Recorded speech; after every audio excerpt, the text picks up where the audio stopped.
वालेकुम सलाम।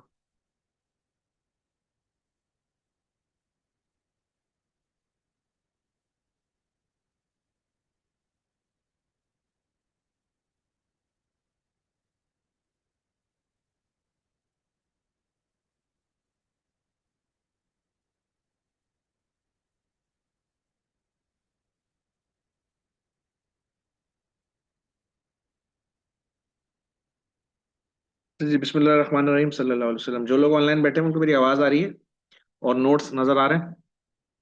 Just to confirm and then we can proceed. आवाज और नोट्स ठीक है सर।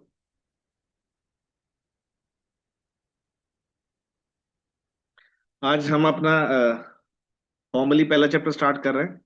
और जैसा कि मैंने आपको बताया था कि हमारा जो ये F B T sorry L W है कोर्स, ये उसके ऊपर बेस करता है, स्टडी हब के ऊपर। तो जो आपका स्टडी हब का पहला चैप्टर है वही हमारा इसका पहला चैप्टर। इसका नाम है chapter number 1, English legal system, और इसको ईएलएस भी कहते हैं। ठीक है जी।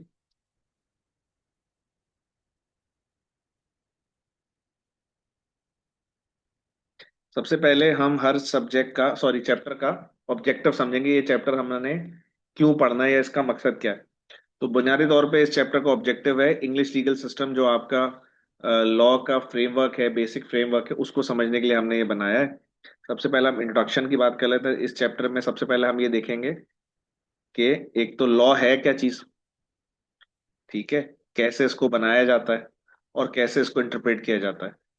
मैंने आपको पहली क्लास के अंदर जो इंट्रोडक्टरी क्लास थी, मैंने बताया था जी लॉ कहाँ बनाया जाता है, पार्लियामेंट में बनाया था। उसकी इंटरप्रिटेशन कहाँ होती है, कोर्ट में होती है। शाबाश। फिर इसका बेसिक स्ट्रक्चर क्या है और कोर्ट सिस्टम क्या है पाकिस्तान में सॉरी यूके के अंदर। मैंने आपको बताया था कि यूके के अंदर जो कोर्ट स्ट्रक्चर है वो सबसे पहले जो है वो काउंटी कोर्ट है, उसके बाद हाई कोर्ट है, उसके बाद कोर्ट ऑफ अपील है, उसके बाद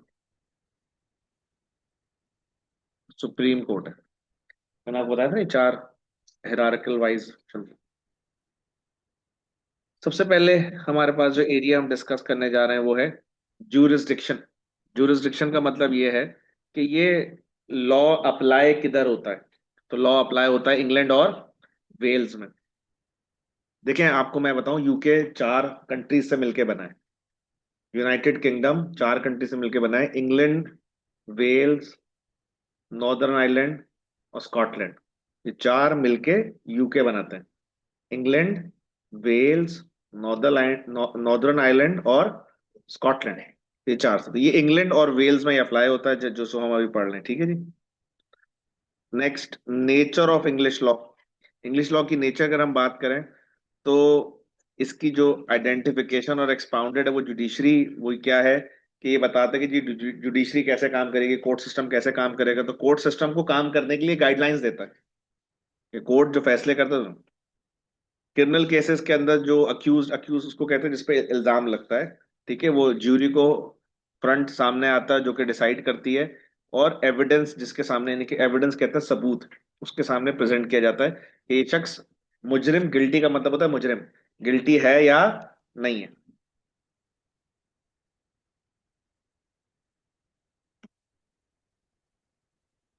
यूके चूंकि कॉन्स्टिट्यूशनल मोनार्की है, कॉन्स्टिट्यूशन कहते हैं आइन, जैसे पाकिस्तान का कॉन्स्टिट्यूशन 1973 इस वक्त है कहने को। और मोनार्की कहते हैं उसको, बादशाहत को। तो यूके में आपको पता है साइमल्टेनियसली दो चीजें चल रही, कॉन्स्टिट्यूशनल मोनार्की है, ठीक है जी। यूके में किंग चार्ल्स थ्री जो है इस वक्त वो है बादशाह हैं, ठीक है। And he should be apolitical. ये जो वर्ड है ना अपॉलिटिकल, का मतलब है कि what law aspects from him he remains non political. क्या मतलब सर नॉन पॉलिटिकल? मतलब ये है, मिसाल के तौर पे कोई इंसिडेंट होता है, किंग चार्ल्स उस पर कोई डिसीजन लेते हैं या कोई कमेंट पास करते हैं, तो वो कमेंट और डिसीजन पॉलिटिकल एफिलिएशन से हटके होना चाहिए। मसलन वो ये बोले फला आदमी गलत है, तो यहाँ तक ठीक है। फला आदमी गलत है, उसने इस पार्टी को फायदा पहुंचाया, नुकसान, ऐसी बात ना कर। So what law expect from him, कि जो क्राउन है, यानी कि जो भी है, अब किंग चार्ल्स है, वट जो भी है, उनकी जो पोजीशन है, उनसे एक्सपेक्टेशन है कि वो क्या रहेंगे, गैर सियासी रहेंगे, जिसको इंग्लिश में कहते हैं अपोलिटिकल। ठीक है बच्चों, यहाँ एक की पॉइंट है हमारे पास। जब आप खोलेंगे ना स्टडी हब, तो बिल्कुल ऐसे ही आपको दिखेगा, की पॉइंट है, ऑब्जेक्टिव है, सब कुछ ऐसे ही है, ठीक है। सो दैट आपको बहुत ज्यादा उसको रीड करना ना पड़े। चूंकि यूके के अंदर कोई रिटन कॉन्स्टिट्यूशंस नहीं है, तो यहाँ पे कॉन्सेप्ट है डॉक्ट्राइन ऑफ पार्लियामेंट्री सिविनिटी। वो हम बाद में पढ़ते हैं, पहले मैं इस लफ्ज का मतलब बता दूं। लफ्ज डॉक्ट्राइन कहते हैं किसी ऐसी बात को जिस पे तमाम लोग मुत्तफिक हों। डॉक्ट्राइन कहते हैं किसी ऐसी बात को जिस पे तमाम लोग मुत्तफिक हों।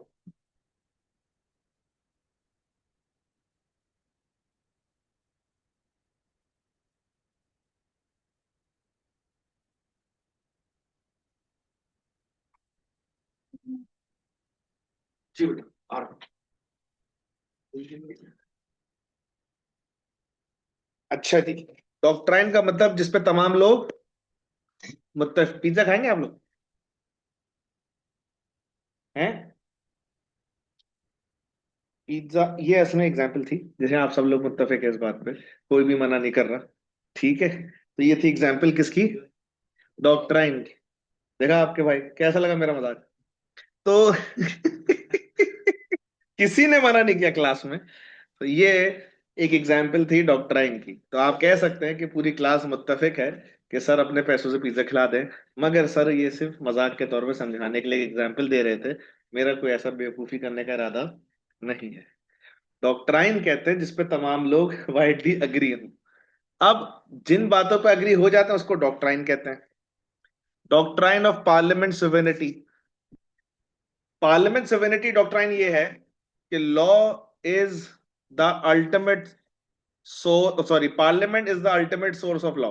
यानी कि मुल्क में कानून बनाने की सबसे बड़ी सोर्स, सबसे बड़ा इख्तियार, वो पार्लियामेंट को है। किसको है बच्चों? पार्लियामेंट को है। Parliament can make such law at is determine as it determine. जो उन पार्लियामेंट को जो मुनासिब लगेगा वो लॉ बना सकते हैं, जो कि आम हालात में चैलेंज नहीं किया जा सकता कोर्ट के अंदर उसके कंटेंट के हवाले से। तो लिहाजा पार्लियामेंट सबसे ऊपर है। पार्लियामेंट जो चाहे फैसला करे, पार्लियामेंट जो चाहे लॉ बनाए, और आम हालात में कोर्ट उसको चैलेंज नहीं कर सकता। इस नजरिए को, इस थॉट को, इस ओपिनियन को हम कहते हैं doctrine of parliament, parliamentary sovereignty. किसी का कोई सवाल? अब अगर हम यूके की पार्लियामेंट को जरा गौर से देखें, तो यूके की पार्लियामेंट के अंदर दो चैम्बर्स हैं। जैसे पाकिस्तान में भी दो चैम्बर्स हैं, नेशनल असेंबली और सेनेट, आपने सुना होगा। तो यूके में भी दो हैं। तो यूके का जो पार्लियामेंट है, लेजिस्लेचर है, वो दो चैम्बर से मिलके बना है। इसको बाइक कैमरल भी कहते हैं। बाइक कैमरल, दो बाय से निकला है, दो, एक हाउस ऑफ कॉमन, एक हाउस ऑफ लॉर्ड्स। उसके अलावा छोटे छोटे रीजनल और लोकल गवर्नमेंट्स हैं। जो नॉर्दर्न आयरलैंड के अपना है, वेल्स का अपना है, स्कॉटलैंड का अपना है, रीजनल नेशनल असेंबली, ये सब ये तो मैंने आपको बताया था अभी। स्टेटस ऑफ जुडिशर, जुडिशरी जजेस। Judicial decision are taken by independent judiciary, जो कि प्रोफेशनल मेरिट पर अप्लाई होती है, यानी कि जज को प्रोफेशनल मेरिट के ऊपर हायर किया जाता है, उसमें पॉलिटिकल इन्वॉल्वमेंट नहीं है। सबसे पहले हम समझ लेते हैं व्हाट इज लॉ। सबसे पहले तो हम ये समझें लॉ की डेफिनेशन क्या है। लॉ एक सेट ऑफ रूल्स हैं जो कि कंडक्ट, यानी कि एक्शंस को रिकग्नाइज करता है, और स्टेट डिफाइन करती है कि जो सोसाइटी के मेंबर हैं, कम्युनिटी के मेंबर हैं, आम आवाम है, वो किस एक्शन के तहत चलेंगे। आसान लफ्जों में ट्रैफिक लॉ क्या है? भाई ट्रैफिक लॉ बताता है आपने गाड़ी कैसे चलानी, आसान आसान लफ्जों में। कंडक्ट, क्या आपने, जैसे पाकिस्तान में आपने राइट लाइन पे गाड़ी तेज चलती है, मीडियम पे, दरमियान वाली पे स्लो चलती है, साइड में तो कोर्ट के जरिए इन्फोर्स होता है। Law, law serves two functions, public and private. ये एक एक करके देख लेते हैं। लॉ की फर्दर डेफिनेशन है दो, पब्लिक लॉ और प्राइवेट लॉ। सबसे पहले हम देख लेते हैं पब्लिक लॉ। पब्लिक लॉ क्या चीज है? पब्लिक लॉ इम्पोज होता है जो प्रोटेक्ट करता है और रेगुलेट करता है सोसाइटी को। ठीक है जी, कि आम आदमी, इसके अंदर क्रिमिनल लॉ क्या आता है कि जी अगर कोई शख्स गलत काम करता है तो उसको पनिश किया जाता है और जेल इम्प्रिजनमेंट भेजा जाता है या फाइनेंशियल पेनल्टी जुर्माना होता है, जिसको हम आसान लफ्जों में फाइन कहते हैं। ठीक है जी। यानी कि अगर कोई शख्स सिग्नल तोड़ता है, अगर कोई शख्स सिग्नल तोड़ता है तो सिग्नल तोड़ने वाले को जुर्माना होता है, और बड़ा कोई जुर्म करता है तो जेल में डाल देते हैं। और इसका ऑब्जेक्टिव ये होता है कि सजा के खौफ से आइंदा कोई सिग्नल, अभी हमारे पास ई चालान का जो कॉन्सेप्ट है वो यही है कि भाई ई चालान करने का मकसद ये है कि भाई जब जुर्माना होगा तो लोग उसकी वजह से आइंदा ये गलती नहीं करेंगे।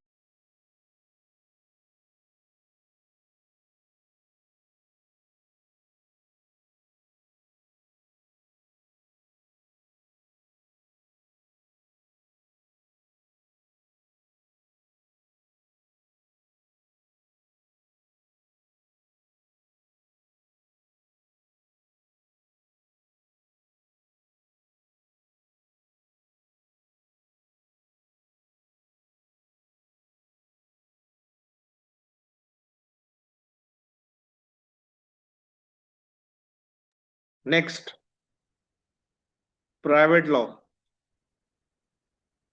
प्राइवेट लॉ का ताल्लुक है लोगों के आपस के झगड़ों से। मिसाल के तौर पे एक आदमी ने कॉन्ट्रैक्ट किया, फिर दूसरे ने कॉन्ट्रैक्ट पे अमल नहीं किया तो दूसरे को नुकसान हो गया, तो उस नुकसान के पूरा करना, उसको इंग्लिश की जुबान में कहते हैं रेमेडीज। रेमेडीज मतलब मॉनेटरी कॉम्पनसेशन, नुकसान का पूरा करना। तो लॉ, मैं जरा एक बात कंप्लीट कर लूं फिर मैं आपका जवाब। दो बातें हो गई। एक हो गया पब्लिक लॉ जिसके अंदर लोगों को फाइन, जुर्माना, सजा दी जाती है। वो पब्लिक लॉ, उसका मकसद ये है कि भाई जुर्माने के खौफ से, सजा के खौफ से लोग आइंदा गलत काम। एक होता है प्राइवेट लॉ। प्राइवेट लॉ के अंदर मकसद किसी को सजा देना नहीं है बल्कि नुकसान पूरा करना है। मैं आपको एक मिसाल दे देता हूँ समझाने के लिए।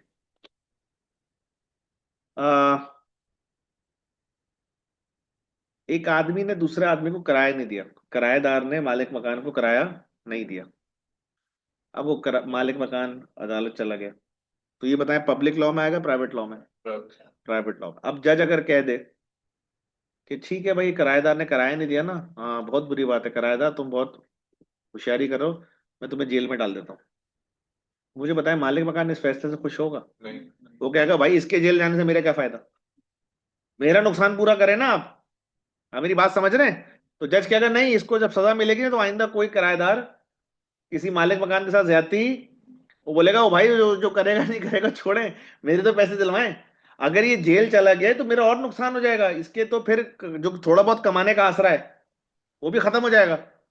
तो अभी तो 2 महीने का किराया नहीं मिला, मुझे लग रहा है आगे 2 साल का भी नहीं मिलेगा फिर तो भाई मुझे नहीं चाहिए जुर्माना, मुझे नहीं चाहिए सजा, मुझे चाहिए मेरा नुकसान पूरा होना, तो वो है कॉम्पनसेशन डैमेज, यानी कि प्राइवेट लॉ। जी आपका सवाल। अभी वो आएगा आगे, अभी मैंने वो गया नहीं, वो अगला स्टेप वही है जो आप कह रहे हैं। जी आप कह रहे हैं। मैं पूछ रहा था जैसे भारत वाले के जो सू का निजाम है, जो सू करते हैं, तो वो तो मतलब किसी कंपनी को भी कर सकते हैं, किसी को भी, गवर्नमेंट के को भी कर सकते हैं। हाँ हाँ फिर ये किस में आएगा? ये तो गवर्नमेंट को भी आप कर सकते हो, ये तो आप नहीं कर सकते। हाँ। फिर ये प्राइवेट में सू आएगा का ये मतलब तो। होता है केस करना, वो तो पाकिस्तान में भी सू ही बोलेंगे उसको। सू का मतलब तो आपको बिल्कुल कर सकते हैं, अगर आपको लगता है गवर्नमेंट ने कुछ नुकसान किया है आपका तो आप गवर्नमेंट में केस कर दें। ये तो ये प्राइवेट में आएगा, वो पब्लिक में भी आएगा। प्राइवेट में आएगा क्योंकि वो भरल अब वो देखें, पब्लिक लॉ का मकसद होता है लोगों को सजा देना ताकि आइंदा वो गलत काम ना हो।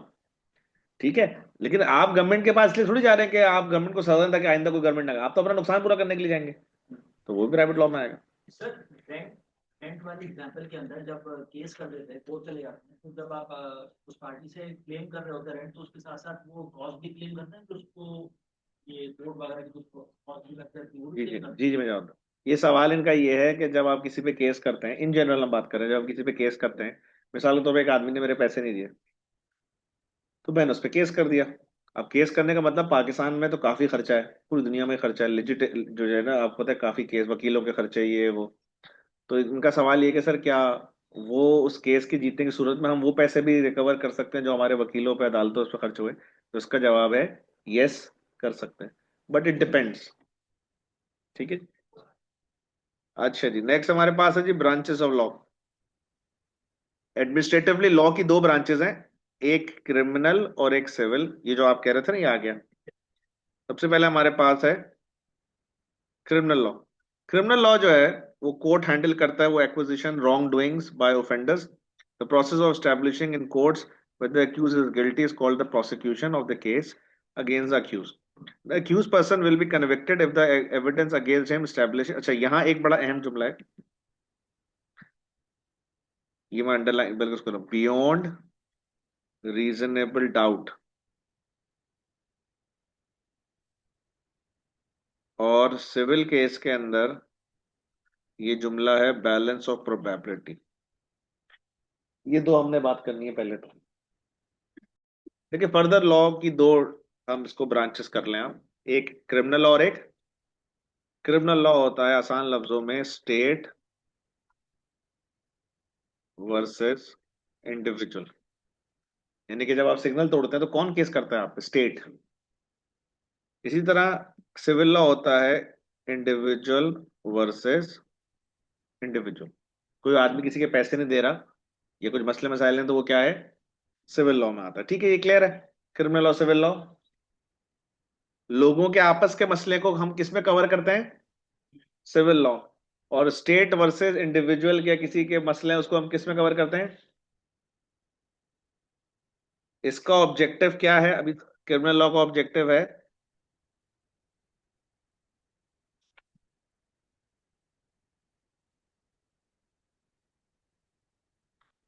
कि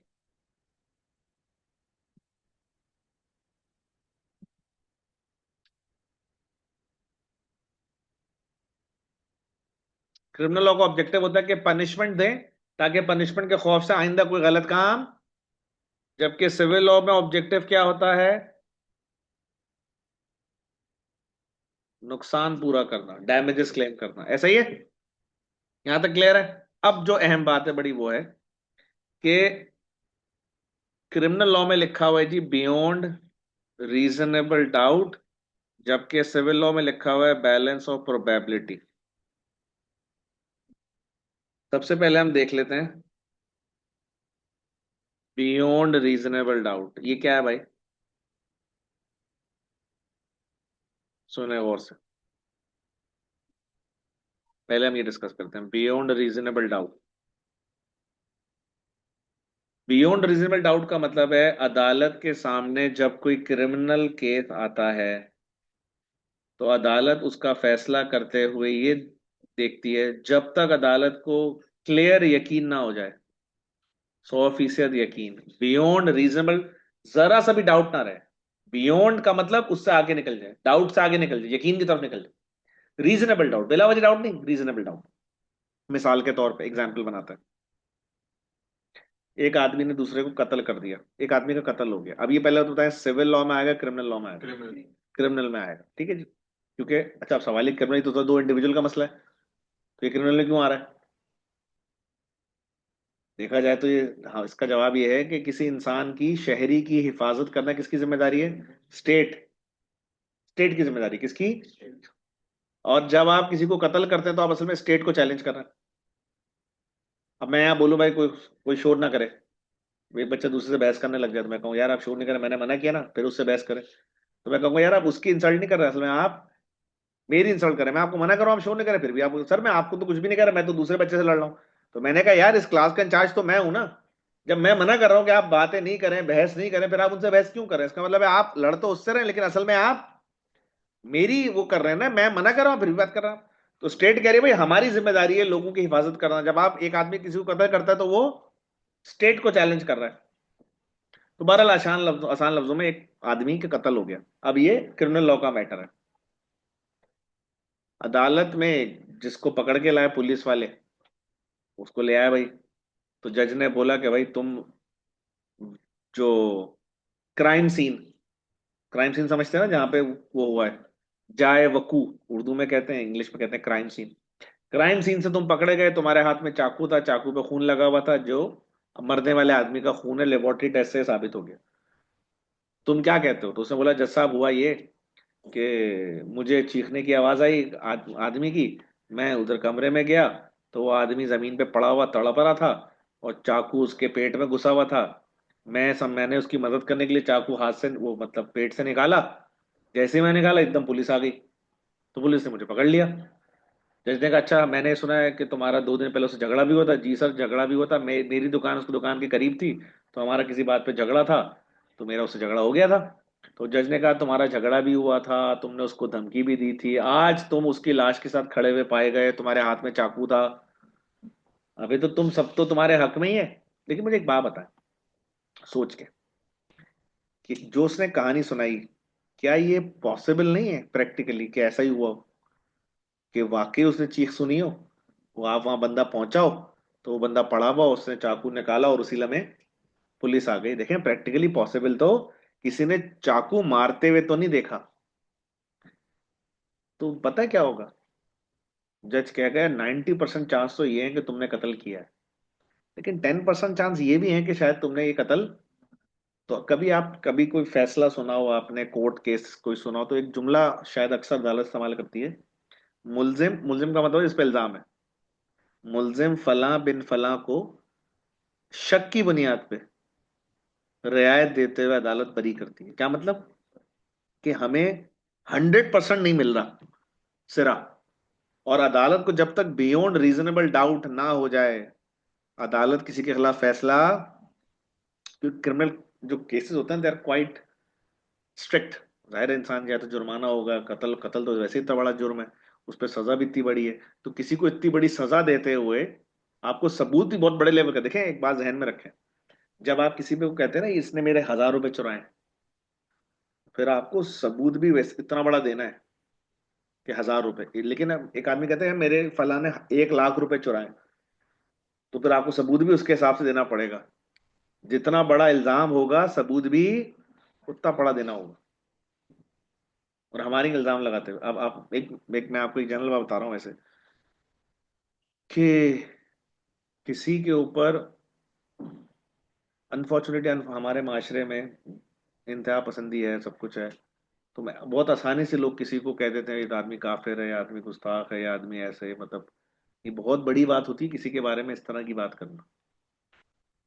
तो ये बहुत सोच के काम बोल, अव्वल तो बोलना नहीं चाहिए ज्यादा किसी के खिलाफ, ज्यादा किसी के ज्यादा ना फैसले करने की जरूरत भी नहीं। आप ये बोल रहे हैं आप ये गलत आदमी, बुरा आदमी, यहाँ तक भी चलो ठीक है, जब इतने सख्त सख्त बातें, तो भी याद रखें जब हम किसी पे इतना बड़ा इल्जाम लगाते हैं तो फिर अल्लाह मियाँ फिर, चलो दुनिया में शायद हिसाब ना हो, आखिरत में तो होगा, उसमें पूछेंगे इतना बड़ा इल्जाम लगाया आपने एक आदमी के ऊपर, आपने उसको काफिर डिक कह रहे हो, या पता नहीं क्या कह रहे हैं आप उसको, तो फिर सोच समझ के लगाए आप इतने। खैर, तो लॉ भी पाकिस्तान में भी या दुनिया में लॉ भी ऐसे ही कहते हैं कि भाई जब किसी पे बड़ा इल्जाम लगा रहे हो तो फिर सबूत भी बड़ा होना चाहिए। अब सुनते रहे, ये केस हो गया, अब दूसरा केस, एक मालिक मकान ने केस कर दिया किराएदार पे, कि जज साहब ये मेरा किराया नहीं दे रहा 6 महीने से। जज ने किराएदार को बोला हाँ भाई तुम्हारे मालिक मकान है, जी ये मालिक मकान है। अब हम पढ़ लें बैलेंस ऑफ प्रोबेबिलिटी। मालिक मकान है, इन्होंने किराया नहीं दिया है, कह रहे हैं नहीं जज, नहीं जज साहब झूठ बोल रहे हैं, मैंने किराया दिया है। अच्छा ये बताएं कि ये क्रिमिनल है सिविल है? सिविल है। जज ने पूछा अच्छा चलो तुमने दिया किराया, जी किराया दिया है। जनवरी का दिया था, जी जनवरी का रसीद, ये रसीद ली थी मैंने, वो मैंने पैंट धोई तो उसमें रसीद धुल गई। जज ने कहा यार अजीब आदमी, चलो चलो, फरवरी का दिया था, जी जी फरवरी का दिया था। उसने तो इल्जाम लगाया ना जनवरी से जून तक 6 महीने किराया नहीं दिया।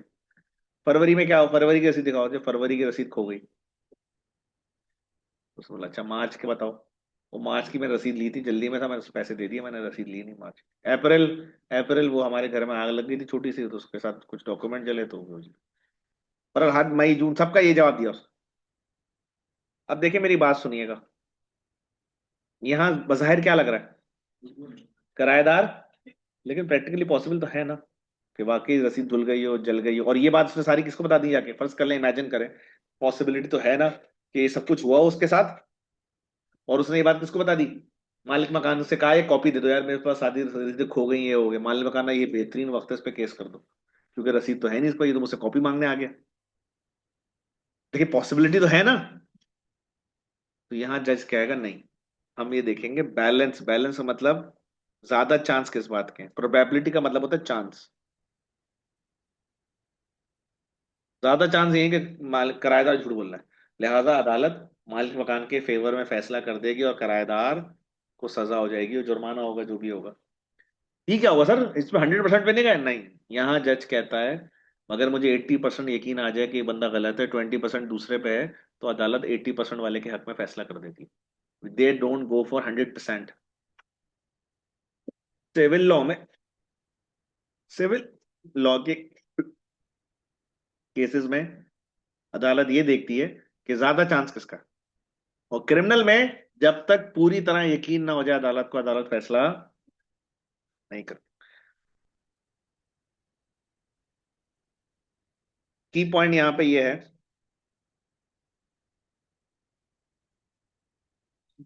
On the balance of probabilities the standard of proof in civil cases the burden of proof is on the claimant. पहले तो ये समझ लें, बर्डन ऑफ प्रूफ का मतलब होता है सबूत देने की जिम्मेदारी। लव्स बर्डन ऑफ प्रूफ का मतलब है सबूत देने की जिम्मेदारी। क्लेमेंट कहते हैं केस करने वाला। हमारी इस एग्जाम्पल में कौन था, लैंडलॉर्ड था ना, लैंडलॉर्ड ने केस किया था। तो अदालत ये कहती है कि केस करने वाले पे जिम्मेदारी होती है कि वो सबूत दे। क्या ये बात समझ में आई?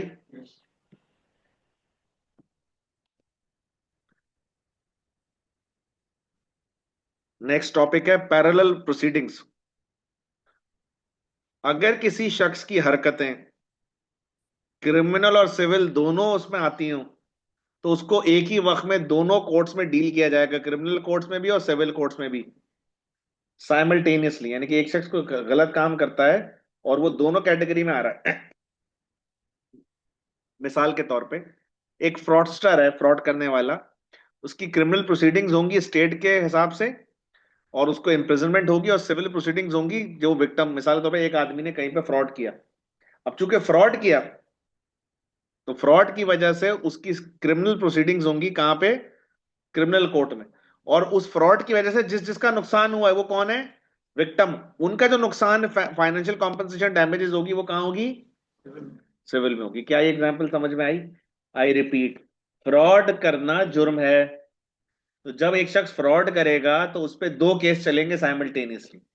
एक केस चलेगा फ्रॉड करने का और वो चलेगा क्रिमिनल कोर्ट में।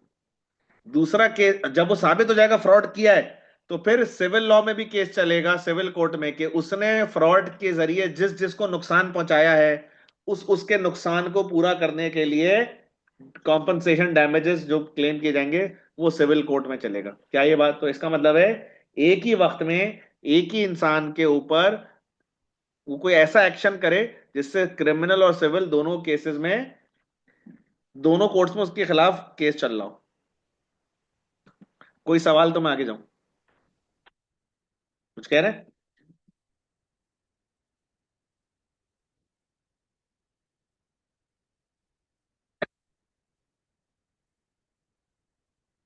आ जाए जनाब। जुडिशरी के, जुडिशरी से मुराद है कोर्ट। जुडिशियल अपॉइंटमेंट जो होती हैं, यानी कि जो जजेस की अपॉइंटमेंट होती है लॉ में, यूके में, वो एक प्रोफेशनल लीगल एक्सपर्टीज के तौर पे आती हैं। उसमें कुछ मेन रैंक्स हैं जजेस की। सबसे पहले हमारे पास है डिस्ट्रिक्ट जज। ये सबसे लोएस्ट लेवल कोर्ट में होता है। ठीक है जी, यानी कि डिस्ट्रिक्ट जज, यानी कि जब भी कोई जज बनता है ना यूके में, सबसे पहले वो डिस्ट्रिक्ट जज बनता है। उसके लिए कम से कम 7 साल का एक्सपीरियंस है as an advocate, as a lawyer. You need to have at least 7 years of experience in order to being appoint as a district जज। क्या ये एग्जाम्पल समझ में आ रही है? दूसरा है सर्किट जज। सर्किट जज क्या होता है, ये नेक्स्ट लेवल है डिस्ट्रिक्ट जज का। यानी कि पहला डिस्ट्रिक्ट जज है, उसके ऊपर समझे प्रमोशन होके सर्किट जज लग जाता है। इसकी मिनिमम क्वालिफिकेशन और अपॉइंटमेंट सर्किट जज वो है 10 साल advocacy practice together with experience as a district जज। जब कोई 10 साल प्रैक्टिस करता है एज अ वकील, प्लस उसके पास डिस्ट्रिक्ट जज का भी एक्सपीरियंस होता है, तब वो बन जाता है सर्किट जज। उसके बाद आता है high court experience as high court advocate, जो एक अरसे तक हाई कोर्ट का एडवोकेट रहे, यानी कि हाई कोर्ट का वकील रहे। ठीक है, या उसकी सर्विस हो एज अ सर्किट जज फॉर एटलीस्ट 2 years, यानी कि जो सर्किट जज के तौर पे 2 साल रहे, फिर वो हाई कोर्ट जज बन सकता है।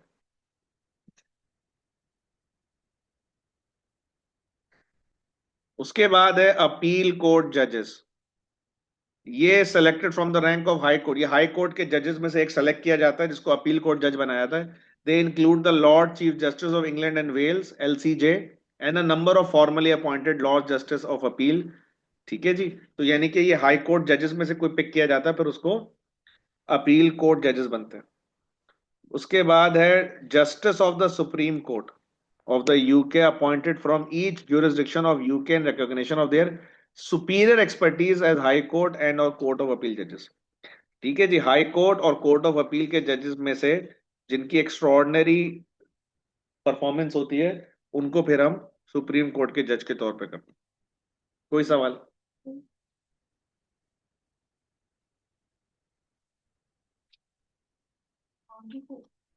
जी जी, आएगा भी आएगा। अभी तो हम जजेस की रैंकिंग पढ़ लें।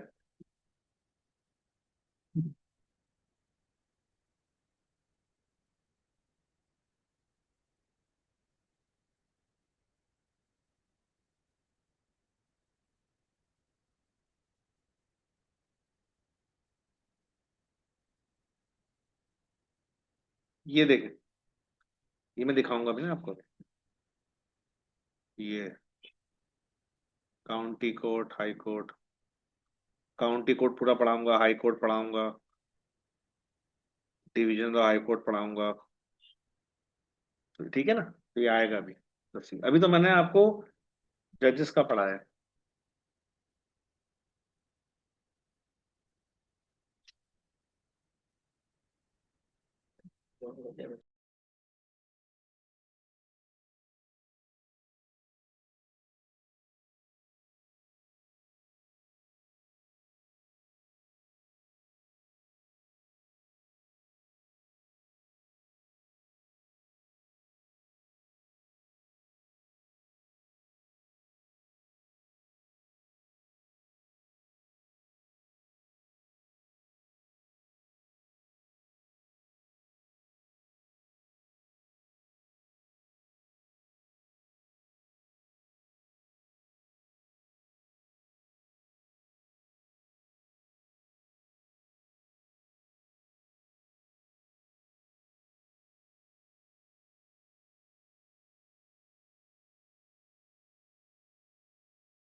या मैं भेज दूँ? ठीक है, ठीक, मैं भेज दूँ। ठीक है सर। 5। अच्छा जी, ये हो गया जी जजेस की अपॉइंटमेंट। अपॉइंटमेंट तो नहीं है, रैंकिंग। नेक्स्ट हमारे पास है मेन सोर्सेज। लॉ आता किधर से? ठीक है जी। लॉ जो है आमतौर पे ड्राइव होता है सबसे पहले केस लॉ। केस लॉ मतलब देखें, आमतौर पे जज के सामने जब कोई नया मैटर आता है तो आमतौर पे जज पिछले केसेस को सामने रखते हुए इस नए केस का फैसला कर देता है। मसलन पहली दफा किसी जज के सामने आया कि फला आदमी ने फला आदमी का मोबाइल चोरी कर लिया, मिसाल है। जब नया नया मोबाइल आया होगा तो कोई तो पहला मुकदमा आया होगा ना मोबाइल चोरी का। उस वक्त तक तो मोबाइल के ऊपर कोई लॉ ही नहीं है। तो जैसे किसी का कोई जेवर लेके भागता है, तो मोबाइल लेके भागा, एक मिसाल दे रहा हूं समझाने के लिए। तो जज ने पहले के जो केसेस होंगे उनको कहते हैं प्रिसिडेंट्स। पिछले केसेस के फैसलों को कहते हैं प्रेसिडेंट्स। उनकी बुनियाद पे जैसे किसी का सोना चांदी लेके भागा, तो वैसे ही मोबाइल लेके भागा उस पे, उसने हिसाब फैसला कर दिया। इसको कहते हैं जुडिशियल डिसीजंस। केस लॉस, पिछले केसेस की बेस पे नए केसेस के फैसले करना। पिछले केसेस पे लिए जाने वाले फैसलों की बेस पे नए केसेस का फैसला करना। दूसरा है इसका मेन सोर्स है स्टैट्यूट। स्टैट्यूट का मतलब लॉ, यानी कि पार्लियामेंट से पास होने वाला कोई एक्ट, कानून। ठीक है जी। सबसे पहले आ जाते हैं जनाब केस लॉ के ऊपर। एज फार एज पॉसिबल जज will follow the principle express by precedents. Precedents, कोशिश पहले जज की यही होती है कि उसी को फॉलो करे जो पिछले केसेस में हुआ। आमतौर पे जजों की ये प्रैक्टिस होती है कि जो पिछले केसेस में हुआ उसी को फॉलो करे, और इस कॉन्सेप्ट को कहते हैं doctrine of president. Doctrine again जिसपे सब लोग मुत्तफिक हूं। प्रेसिडेंट का मतलब होता है पिछला, तो डॉक्ट्राइन ऑफ प्रेसिडेंट का मतलब previous, president means previous. So doctrine of president means जो पिछले केसेस में जिन तरह से जिस तरीके से फैसले हुए हैं, इस नए केस में भी वैसे ही फैसला किया जाए। समझ में आ रही कि नहीं आ रही बात? ठीक है जी। अब सबसे पहले समझते हैं जी what is a case law. Judicial decision made by court, पिछले केसेस में किए जाने वाले फैसलों को प्रेसिडेंट कहते हैं, केस लॉ कहते हैं। Example, if a supreme court rules that a certain type of contract is valid, then lower courts are likely to follow that decision in similar situation. मैंने आपको बताया था ना, देखें सबसे ऊपर क्या है,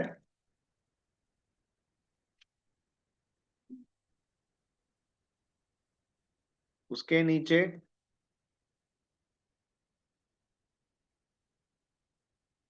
उसके नीचे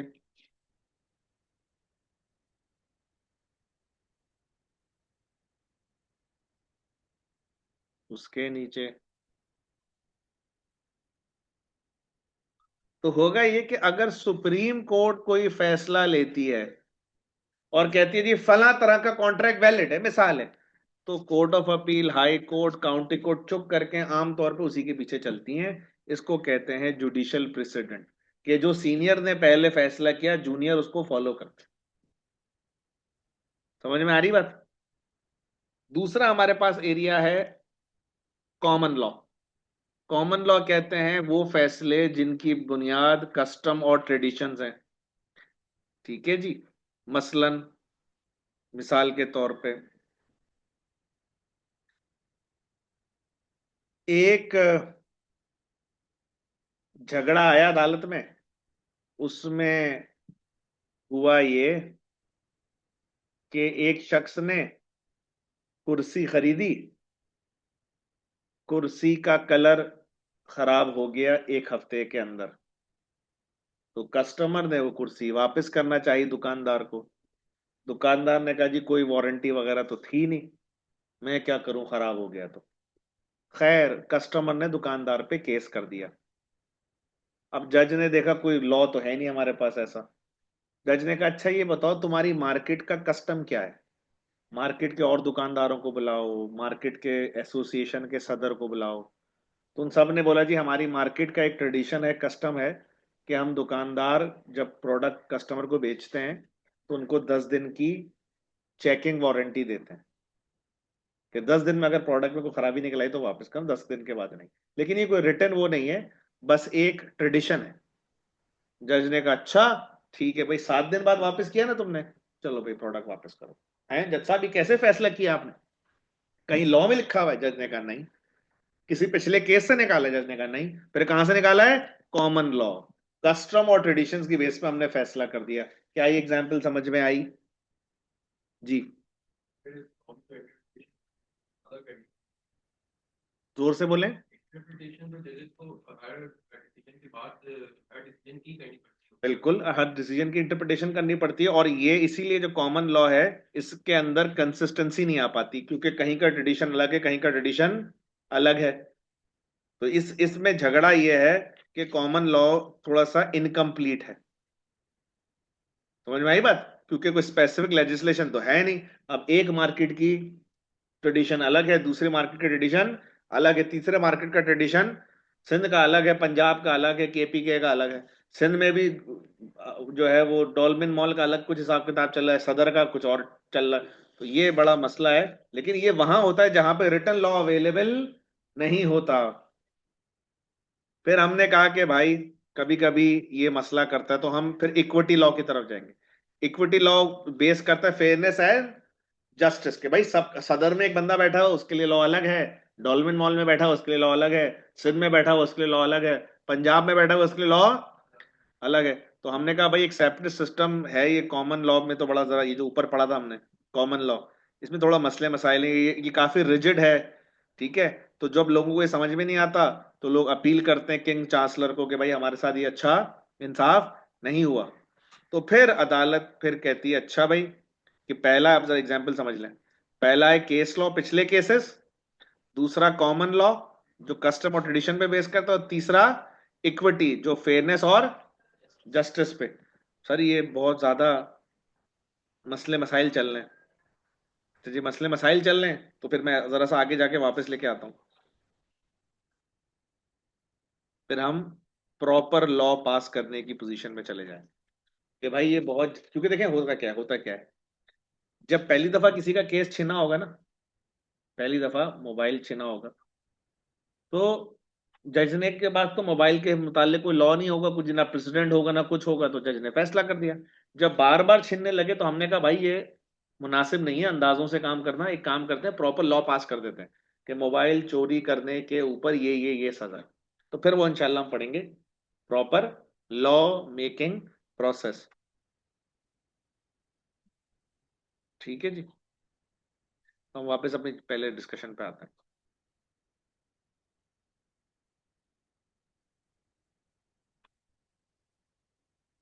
अच्छा जी, यहाँ की पॉइंट ये है, the principal common law remedy is damages. Again common law का मकसद ये है कि नुकसान पूरा करना।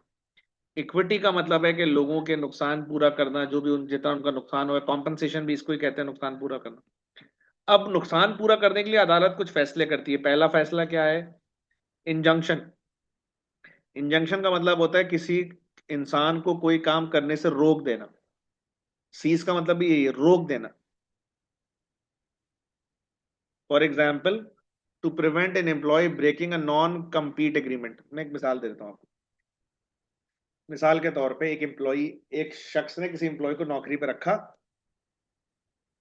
और वो एम्प्लॉय उस आदमी के साथ साथ कंपैटिटर के पास भी नौकरी करना शुरू कर दिया। मतलब एक आदमी ने एक चिप्स बनाने वाली कंपनी में काम करता है और पार्ट टाइम भी किसी चिप्स बनाने वाली कंपनी में काम करता है। तो उसने उस पर केस कर दिया कि यार तुम एक ही वक्त में एक चिप्स कंपनी में हो, चलो किसी और काम करो, तुम कंपटीशन में काम कर रहे हो यार। तो जज ने कहा हाँ बिल्कुल जनाब, लिहाजा आप फौरन दूसरी वाली नौकरी बंद कर दें। तो अदालत का ये हुक्म कि फला काम करने से रुक जाओ, preventing someone to do any task, इसको लॉ की जुबान में कहते हैं बच्चों इंजंक्शन। किसी का कोई सवाल? ताकि जो सुबह कंपनी में जॉब कर रहे हैं उनका नुकसान ना हो। उसको डर ही है कि भाई आप हमारे कंपेटर के साथ काम कर रहे हो, हमारे राज उनको दे दोगे, हमारी बातें उनको बताओगे, हमारी इंफॉर्मेशन उनके साथ शेयर करोगे, तो इससे हमारा नुकसान होगा। दूसरा लफ्ज है रिसेशन। रिसेशन का मतलब क्या है? अगर कोई कॉन्ट्रैक्ट वॉइड हो जाए, यानी कि आगे जाके उस पर अमल करना पॉसिबल ना हो, तो पार्टीज पुरानी पोजीशन पे वापस आ जाए। मैं मिसाल दे देता हूं आपको। एक आदमी का था प्लॉट, उसने ठेकेदार के साथ कॉन्ट्रैक्ट किया, इस प्लॉट पे घर बना दो। ठेकेदार ने घर बनाना शुरू किया, डिजाइन भी डिसाइड हो गया। जब 30% काम हो गया तो उस मालिक ने ठेकेदार से कहा यार ये वो डिजाइन तो नहीं है जो मैंने कहा था। उसने कहा नहीं नहीं सर, ये वही डिजाइन है, आपको लग रहा है अभी। तो बोला यार नहीं ये वो नहीं है। खैर बात बढ़ते बढ़ते मामला बढ़ा, प्लॉट के मालिक ने ठेकेदार पे केस कर दिया, और केस करके केस जीत गया, और अदालत में साबित कर दिया कि ये वो डिजाइन नहीं है जो मेरी और इसकी बात हुई थी। जज ने कहा ठीक है, रिसेशन। अदालत हुक्म देती है रिसेशन। सर रिसेशन का मतलब दोनों पार्टीज कॉन्ट्रैक्ट से पहले वाली पोजीशन पे वापस आ जाए, प्री कॉन्ट्रैक्ट पोजीशन। क्या मतलब? इस प्लॉट के ऊपर जो घर बना है ना बेटा, उसको तोड़ के बराबर कर दो जैसा ये कॉन्ट्रैक्ट से पहले था, और ठेकेदार उसको पैसे वापस करो। तो इस प्लॉट का क्या कर, इसको साफ कराओ, और ये जो मलबा है ये भी तुम उठवाओगे, बिल्कुल वैसे ही प्लॉट करके दो जैसा तुमने लिया था। तो मेरे पैसे डूब गए, हाँ तो क्यों तुमने गलत डिजाइन का बनाया? अगर तुम्हारा नुकसान है ये, हमें तो बंदे को वैसे ही चाहिए जैसा। और और इसका नुकसान भी हुआ है, तुमने 3 महीने जाए किए, इसके 3 महीने के पैसे दो। आप कहेंगे जब अदालत किसी केस के फैसले में ये कहती है कि दोनों पार्टीज केस के होने से पहले, सॉरी सॉरी केस नहीं, सॉरी, कॉन्ट्रैक्ट के होने से पहले वाली पोजीशन पे वापस आ जाएं, इसको कहते हैं रिसेशन। क्या ये एग्जाम्पल समझ में आई? तो मैं आगे जाऊं। अब सवाल ये कि सर ये जो उसने ठेकेदार ने किया, फ्रॉड भी हो सकता है। कि वो झूठ बोल रहा था, मिसरिप्रेजेंटेशन भी हो सकती है कि है कुछ, वो तो असल में था वही, झूठ बोल रहा था कि ये वो ऐसे। ठीक है ना? कोई सवाल? मैं हमने अभी क्या पढ़ लें? अदालत किसी का नुकसान पूरा करने के लिए 3 काम कर सकती है। पहला इंजंक्शन, इंजंक्शन मतलब काम करने से रोक देना। दूसरा रिसेशन, कॉन्ट्रैक्ट से पहले वाली पोजीशन पे वापस चले जाना। और तीसरा स्पेसिफिक परफॉर्मेंस। स्पेसिफिक परफॉर्मेंस का मतलब है अदालत किसी को पुश करे, कंपेल, पुश करे, यानी कि अदालत जोर दे और कहे कि कॉन्ट्रैक्ट परफॉर्म करो। मसलन, मसलन एक प्लॉट है, ए ने बी को बेचा, ए सेलर, बी बायर, कॉन्ट्रैक्ट हो गया, कागजों पे साइन हो गए। अब बी ए का फोन नहीं उठा रहा। क्यों? उसको असल में कहीं से और सस्ता प्लॉट मिल रहा है, अब खरीद नहीं रहा। ए फोन कर रहा है, बी फोन नहीं उठा रहा। ए अदालत पहुंच गया, अदालत ने बी को बुलाया। जज ने बोला कि भाई तुम्हारा कॉन्ट्रैक्ट हुआ है। जी कॉन्ट्रैक्ट तो हुआ था जज साहब, मगर ये कि मैं अभी ये वो आए बाएं शाये करने लगा। जज ने कहा, ओ भाईजान हेलो, ज्यादा होशियारी करने की जरूरत नहीं है, 3 दिन का दिन वक्त दे रहा हूँ, 3 दिन के अंदर अंदर इस कॉन्ट्रैक्ट पे अमल कर लो, यानी कि खरीद लो। समझ में आ रही कि नहीं बात? तो आप कहेंगे इसको कहते हैं स्पेसिफिक परफॉर्मेंस, कि अदालत किसी को हुक्म दे कि कॉन्ट्रैक्ट पे अमल करो, क्योंकि दोनों पार्टीज में से एक भाग रहा है कॉन्ट्रैक्ट पे अमल करने से, तो उससे जबरदस्ती कॉन्ट्रैक्ट पे अमल करवाना, इसको कहते हैं स्पेसिफिक परफॉर्मेंस। यहां तक किसी का कोई सवाल? सर रिसेशन के अंदर अगर ठेकेदार की गलती ना हो और जो कंस्ट्रक्शन करवा रहे हो वो फॉल्ट पे हो, जी जी, तो फिर उस सिचुएशन में क्या? इनका सवाल यह है कि सर अगर रिसेशन, जो पिछला वाला केस था जिसमें प्लॉट के ऊपर ठेकेदार ने घर बनाया था, और उसमें केस में अगर डिसीजन ये आता कि ठेकेदार ठीक है, तो फिर तो मसला ही खत्म हो गया ना। फिर तो ठेकेदार गलत, अगर सही हो गया फिर तो बात ही खत्म हो गई। ये तो वहां बात हो रही थी ना कि ठेकेदार गलत है। अगर ठेकेदार ठीक है तो ठेकेदार केस जीत जाता और अदालत कहती कि चुप करके इस पर अमल करो और मजीद घर बनाओ। मैं दोबारा बताता हूं, एक आदमी का प्लॉट था, ठेकेदार ने 40% घर बना दिया। अब प्लॉट का मालिक कह रहा है, ठेकेदार तुमने वैसा घर नहीं बनाया जैसा मैं चाह रहा था, मैं पैसे नहीं दूंगा। उसने कहा ऐसे कैसे नहीं? अदालत चला गया दोनों। जब अदालत गए दोनों, तो ठेकेदार ने कहा जज साहब देखिए मैंने सही घर बना रहा हूं, ये बिलाओ ये ड्रामे कर रहा है। और उसने कहा नहीं जज साहब, ये जो है ना वो जो घर का डिजाइन है ये वो फॉलो नहीं कर रहा। अब जज ने फैसला किया कि नहीं जी बिल्कुल घर जो है डिजाइन के मुताबिक है, लिहाजा प्लॉट के मालिक को चाहिए चुप करके पैसे दे, यानी कि केस पे अमल करे। तो जब अमल करे तो इसका मतलब ये कहां चला गया केस? स्पेसिफिक परफॉर्मेंस में चला गया। समझ आ रही कि नहीं आ रही बात? हाँ या ना? अच्छा,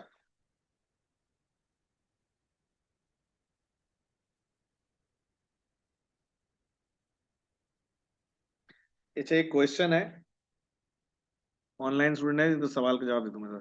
सर कोर्ट ने ठेकेदार को यह भी बोला था कि 3 महीने वेस्ट करने के पैसे दो, अगर सर 3 मंथ बाद ठेकेदार ही सही हो तो क्या मालिक पैसे देगा? अब टाइम वेस्ट करने की? जी बिल्कुल। अगर 3 महीने केस चला, 3 महीने के बाद साबित हो ठेकेदार ही ठीक था, तो अदालत फिर मालिक से ठेकेदार को पैसे दिलवाएगी, क्योंकि आपने ठेकेदार का टाइम जाया किया। और अब अदालत कहेगी चुप करके उस पर अमल करो, और अमल करो कॉन्ट्रैक्ट पे ही हम क्या कहते हैं? स्पेसिफिक। अच्छा, इसी इसी केस का तीसरा एंगल सुन लें। फर्स्ट करें, मालिक और ठेकेदार घर बनवा रहे हैं, प्लॉट का मालिक और ठेकेदार, और धाएं धुई धुई धुई हो रही है, शोर हो रहा है, मोहल्ले वाले ने केस कर दिया। समझ में आ रही बात? और अदालत में साबित किया कि जज साहब ये गलत बना रहे हैं, इससे जो है ना सोसाइटी को नुकसान होगा, एक्स वाई जेड कोई मसला होगा कोई भी चीज। जज ने कहा हाँ, बिल्कुल ये जो बिल्डिंग बन रही है ना सोसाइटी के लिए नुकसानदेह, लिहाजा अदालत अभी ऑर्डर देती है इस बिल्डिंग की कंस्ट्रक्शन रोक दो। This is injunction. तो ये तीनों तरफ केस जा सकता है, इंजंक्शन की तरफ भी, रिसेशन की तरफ भी, और स्पेसिफिक परफॉर्मेंस की तरफ भी। क्या ये बात सबको क्लियर हो गई? ऑनलाइन भी क्लियर हो गई? equity will always prevail only when the common law becomes too complicated to be applied. जी जी, ये कहाँ लिखा है? नहीं तो कहाँ था कि मैं उसके हिसाब से बताऊँ ना उसकी। कहीं भी कॉमन लॉ ऐसी महंगाई कॉमन लॉ अप्लाई बहुत मुश्किल हो गया है ना, प्लीज इक्विटी आएगी ना, इक्विटी को अप्लाई करेंगे। बिल्कुल, देखें होता ये है, अभी हमने बात की ट्रेडिशंस की और उसकी उसकी बात करी कि जी जो कॉमन लॉ है वो बेस करता है ट्रेडिशंस के ऊपर। इनका सवाल ये है कि कॉमन लॉ अगर कॉम्प्लिकेटेड हो जाए, तो लॉ ये कहता है कि कॉमन लॉ है सादे मुकदमात के लिए। When things are simpler you go for traditions and आप जा सकते, मगर जब चीजें कॉम्प्लेक्स हो जाए तो फिर कॉमन लॉ मुनासिब नहीं, फिर we go for equity law. But again ये सब वेग तरीके हैं, इन सब का आसान तरीका आखिर में क्या है, घूम फिर के कहां जाएंगे आप? लेजिस्लेशन की तरफ, प्रॉपर कानून बनाए।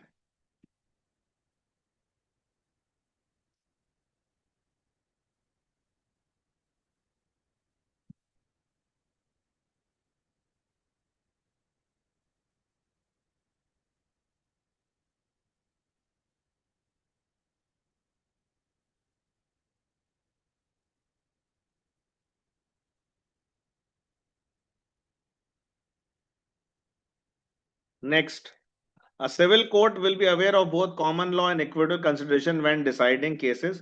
If there is a conflict, equitable principle prevail. अदालत क्या देखती है जब भी कोई केस होता है, तो कंसिडरेशंस इक्विटेबल यानी कि कोशिश करती है वो इंसाफ के ऊपर हो, ठीक है। और अगर कहीं कॉन्फ्लिक्ट आ रहा है, यानी कि दोनों पार्टियों को इंसाफ दिलाने की कोशिश करती है, ऐसा नहीं किसी एक को ज्यादा फायदा या दूसरे को फायदा, तो उसमें जो है ना वो इक्विटी प्रिवेल करती है।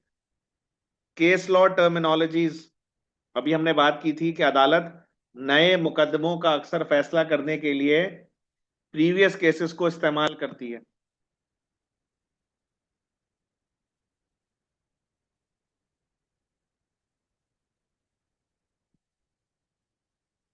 स्टॉपिल का मतलब होता है, एक लफ्ज सवाल उन्होंने किया है, स्टॉपिल का मतलब है किसी को रोक देना। वर्ड स्टॉपिल का मतलब है किसी को कोई काम करने से रोक देना।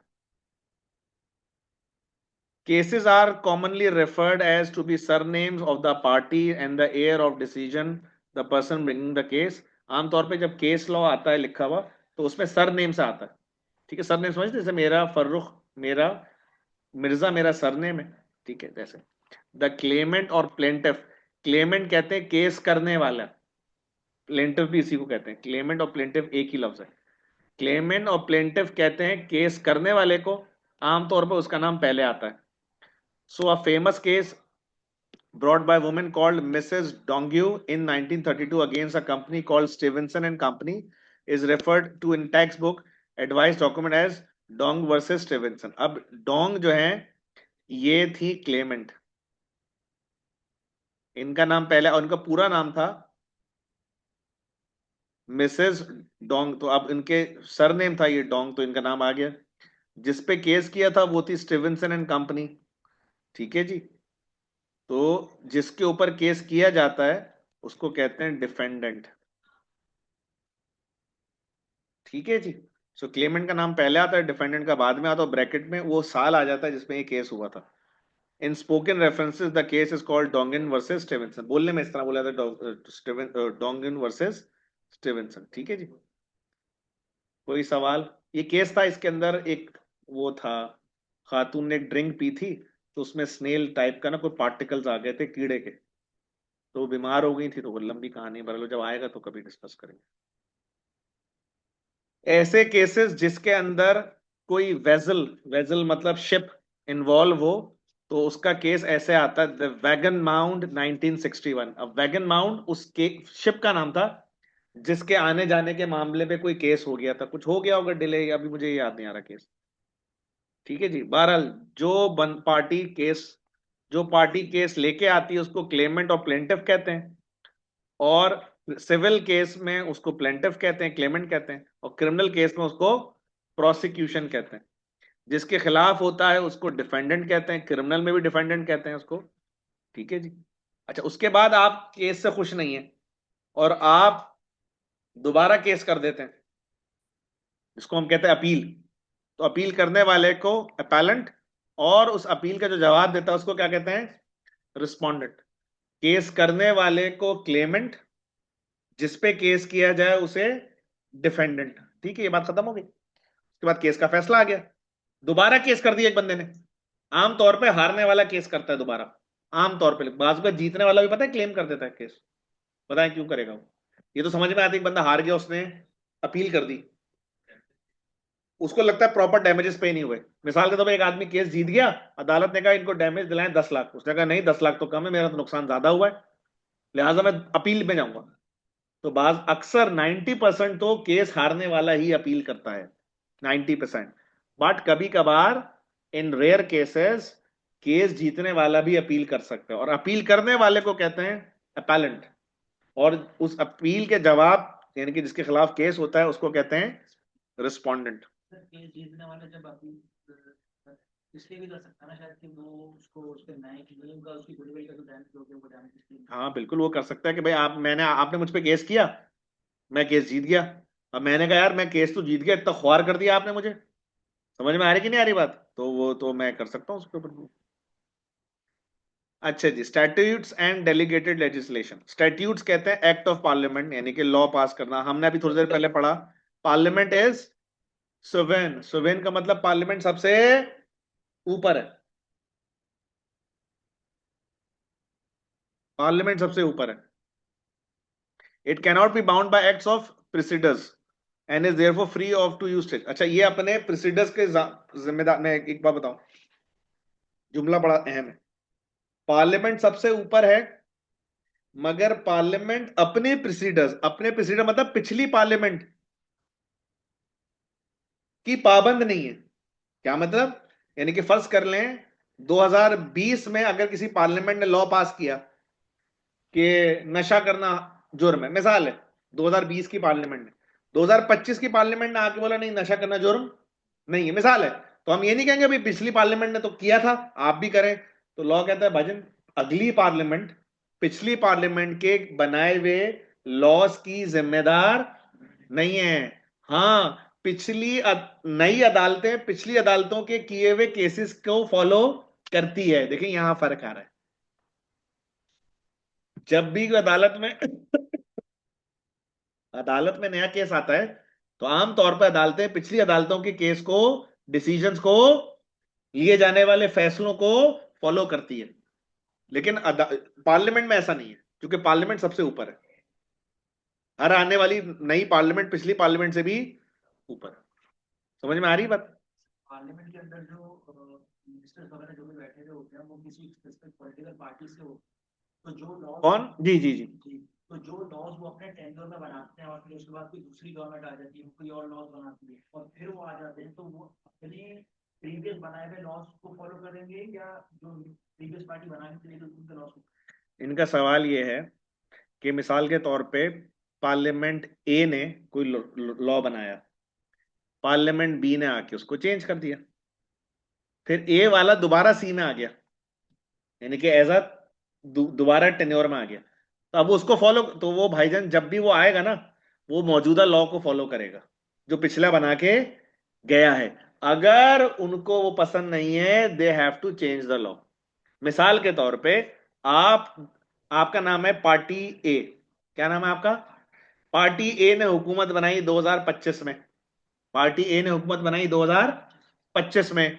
तो आप जब आए तो लॉ बनाया हुआ था पिछले वालों ने, पार्टी बी ने बनाया हुआ था, तो आपको आगे इनिशियली वही लॉ पास करना, वो लॉ फॉलो करना पड़ेगा।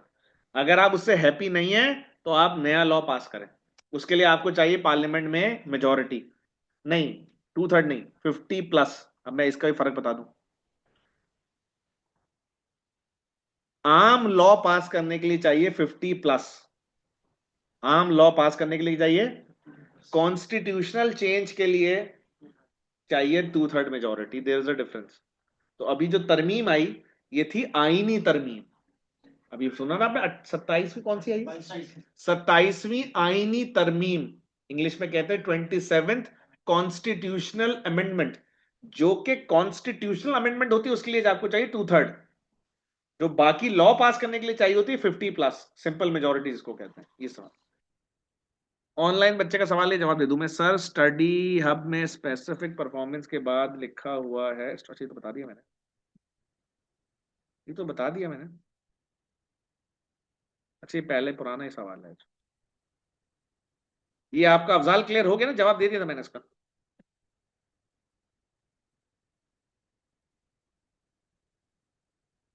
स्टॉपिल का मतलब तो रोकना। जी बेटे।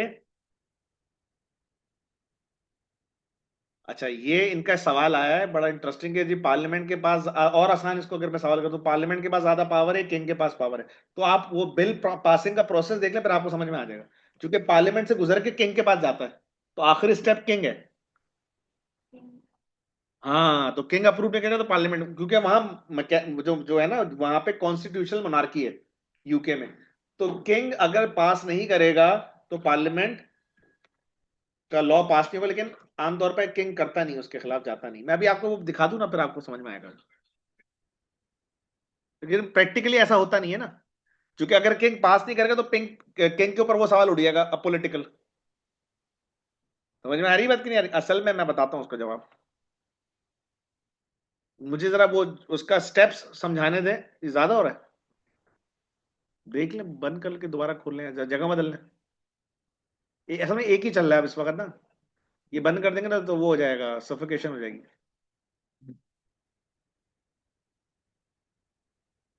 सर, जैसे 2025 में कानून बदला है, सर इससे पहले के जो केसेस होंगे वो पुराने के हिसाब से चलेंगे? नहीं, ये कह रहे हैं 2025 में एक नया कानून पास हुआ, बड़ा अहम सवाल है। जो पेंडिंग केसेस थे।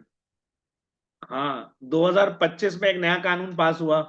अब एक केस 2022 से चला आ रहा है, 22 से चलते चलते चलते 2025 में दाखिल हो गया केस। अजान हो जाए फिर बात करो। अजान हो जाए फिर बात करो।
ये आपकी क्या बात चल रही थी? सर वो कानून पे क्या मैं भूल गया जरा सा। 2025 में नया हाँ जी जी जी, ये इनका कहना था 2022 में एक केस हुआ।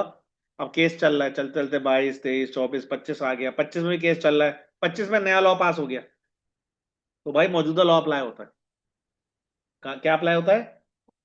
तो अगर लॉ चेंज हो गया है तो नया लॉ अप्लाई होगा उस 25 के केस पे, ऑल्दो के केस 22 से चल रहा है। वैसे तो पास करके और ही अप्लाई होता है। मैं यूके की बात कर रहा हूं ना तो। अगर पाकिस्तान पास जी जी, उस पर भी डिपेंड करता है सिचुएशन पे कि वो कितना असर करता है उस पर। ठीक है। अच्छा जी, पार्लियामेंट का काम क्या है? पार्लियामेंट के बुनियादी तौर पे चार काम है। नए रूल्स बनाना, जैसे कि इंटरप्राइज एक्ट बनाया इन्होंने 2015 में। पहला काम नया लॉ बनाना। दूसरा काम रिपेल और ओल्ड लॉज, कि जब जो पुराने लॉ ऑब्सलीट हो जाएं उनको वापस लेना।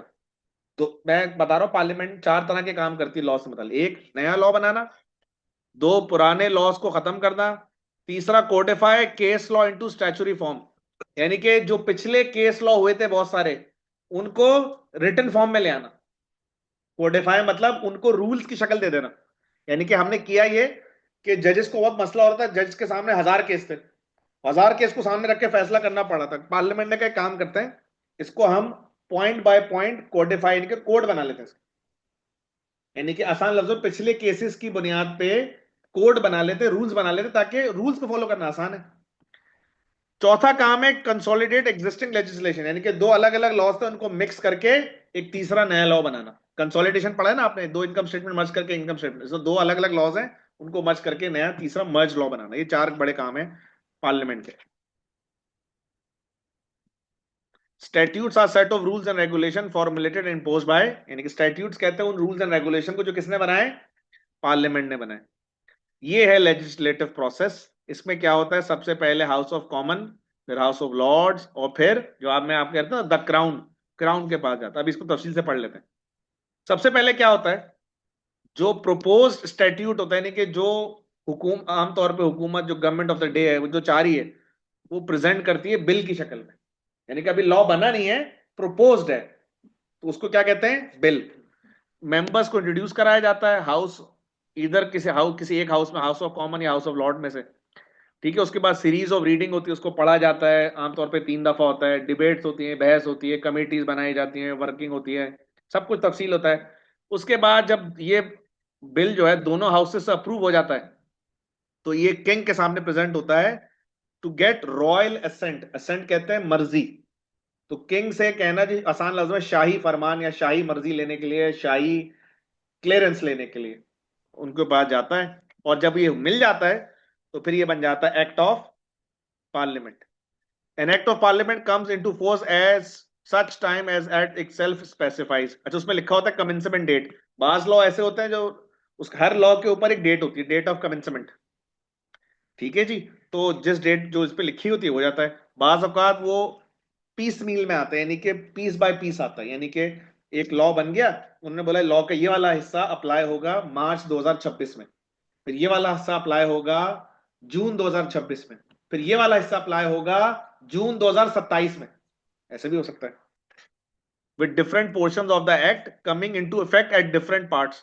For example, the Companies Act 2006 came into effect in stages between, यानी कि जो 2006 में कंपनी एक्ट पास हुआ, वो अप्रैल 2007 से अक्टूबर 2009 तक आहिस्ता आहिस्ता आहिस्ता पीस मील मेथड में अप्लाई हुआ।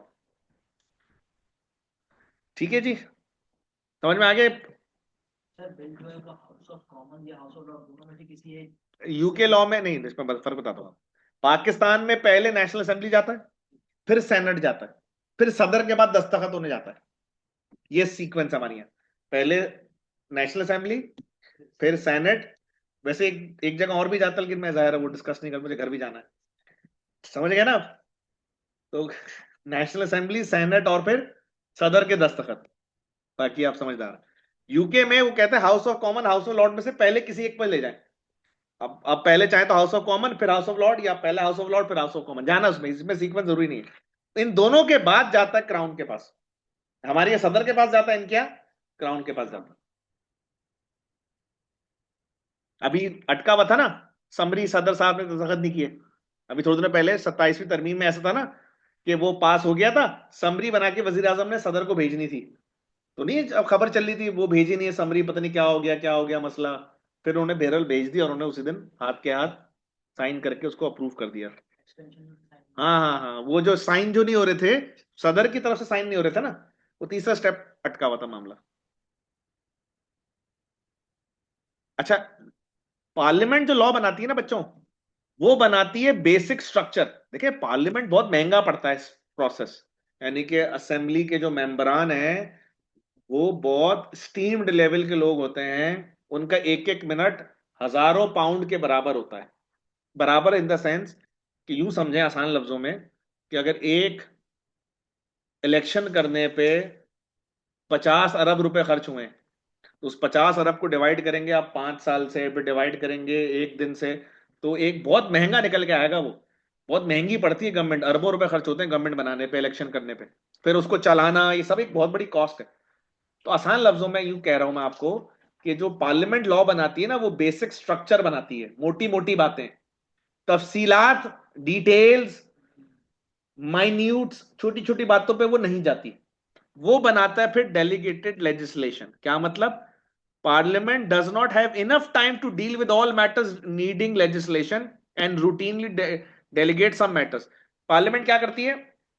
बेसिक स्ट्रक्चर बना के हवाले कर देती है मिनिस्ट्रीज के। मिनिस्ट्रीज डेलीगेटेड लेजिस्लेशन करती है। तो जो पार्लियामेंट से आता है ना, ये बहुत अहम बात है, उसको कहते हैं लॉ। जो पार्लियामेंट से बनता है उसको क्या कहते हैं? पार्लियामेंट बनाती है मिनिस्ट्रीज। मिनिस्ट्रीज जो बनाती है उसको कहते हैं बाय लॉ। मिसाल के तौर पे, पार्लियामेंट ने लॉ पास किया कि जब भी कोई फला शख्स फला काम करेगा, तो अगर उसने सही से नहीं किया तो उसको 3 साल कैद होगी। मिसाल है। अब पार्लियामेंट ने मोटा मोटा लॉ बना दिया कि भाई ये फला गलत काम करने पे क्या मिलेगी। अब सही काम करने का भी तरीका बता दिया, वो मेरिट पे करे। अब वो उसका प्रोसीजर, डिटेल प्रोसीजर क्या है पार्लियामेंट इसमें, वो कौन करेगी? मिनिस्ट्री करेगी। तो और जो मिनिस्ट्री लॉ बनाती है उसको क्या कहते हैं? बाय लॉ कहते हैं। Law, by law. समझ में आ रही कि नहीं आ रही बात? इससे भी ऊपर एक होता है, लेकिन वो अभी आप लोगों का है नहीं, इन लॉज। समझ में आ रही बात? ससुराल वाले जो लॉ बनाते हैं उसे इन लॉज कहते हैं, बरल वो आपके सिलेबस में नहीं है अभी। आगे चलें। Controls on delegated legislation. अच्छा, ये जरूर बात है कि सर, इसका मतलब ये है कि सर वो जो पार्लियामेंट है वो अथॉरिटी किसको दे देती है? मिनिस्ट्री को। मिनिस्ट्री को गड़बड़ कर दी तो उसका हल ये है, delegated legislation is control over in various ways. Domestically parliament is sovereign, parliament सबसे ऊपर है, supreme law making body. Therefore parliament can revoke or vary the powers it delegates by revoking it or validating the statute under which it was granted. मतलब parliament ने structure बनाया, structure बना के ministry को दे दिया, मिनिस्ट्री ने आगे further law बनाया, फिर कंप्लेन आ गई, तो पार्लियामेंट जब चाहे उसको वापस ले सकती है। Ministers are accountable to parliament for the rules and regulation made by their departments. तो बहरहाल पार्लियामेंट अथॉरिटी देती जरूर है, पार्लियामेंट अथॉरिटी देती जरूर है मिनिस्ट्रीज को, मगर वो सुपरविजन में बहरहाल उसके काम करती है।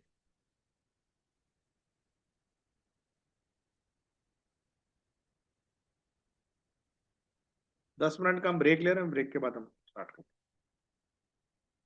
10 मिनट्स ब्रेक।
नेक्स्ट हमारे पास टॉपिक है यूरोपियन यूनियन लॉ।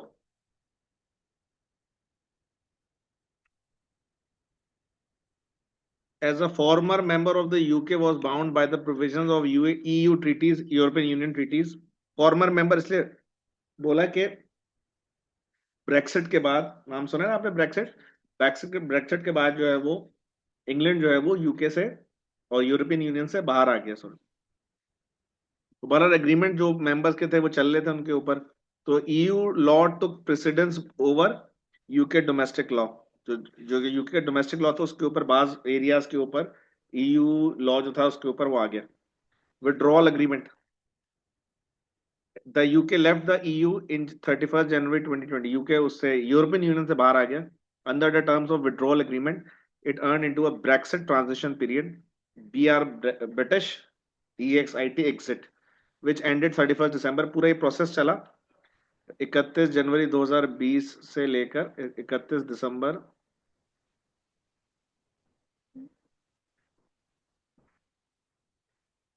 31 जनवरी 2020 से 31 दिसंबर 2020 तक चलाई। EU law continue to the apply during the period. इस दौरान जा रहे EU लॉ अप्लाई रहा, ठीक है ना। अच्छा, कुछ हिस्सा उन्होंने फिर भी रिटेन कर लिया ये यूरोपियन यूनियन का।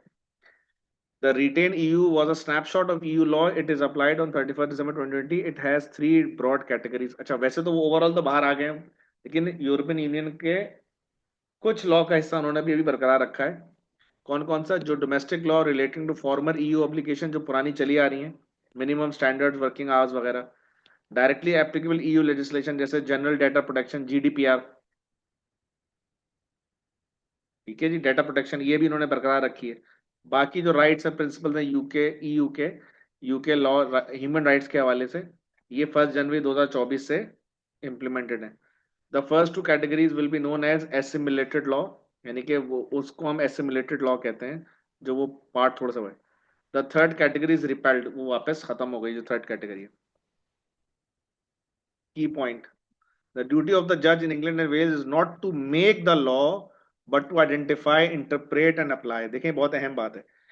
जज का मतलब लॉ बनाना नहीं है, बल्कि उसका काम यह है कि इस केस के ऊपर कौन सा लॉ अप्लाई होता है, उसकी क्या डेफिनेशन है, ठीक है, ये उसका काम है। कानून बनाना उसका काम नहीं, कानून बनाना तो पार्लियामेंट का काम है। जुडिशियल प्रेसिडेंट, हमने पहले भी बात की थी, पिछले केसेस को सामने रख के नए केसेस का फैसला किया जाता है, और इस केस इसको क्या कहते हैं? Judicial president.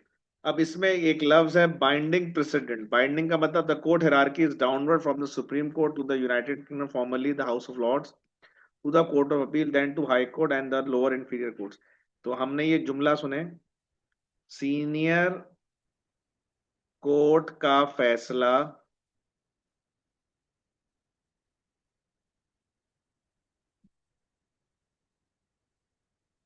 जूनियर कोर्ट के लिए मानना जरूरी है।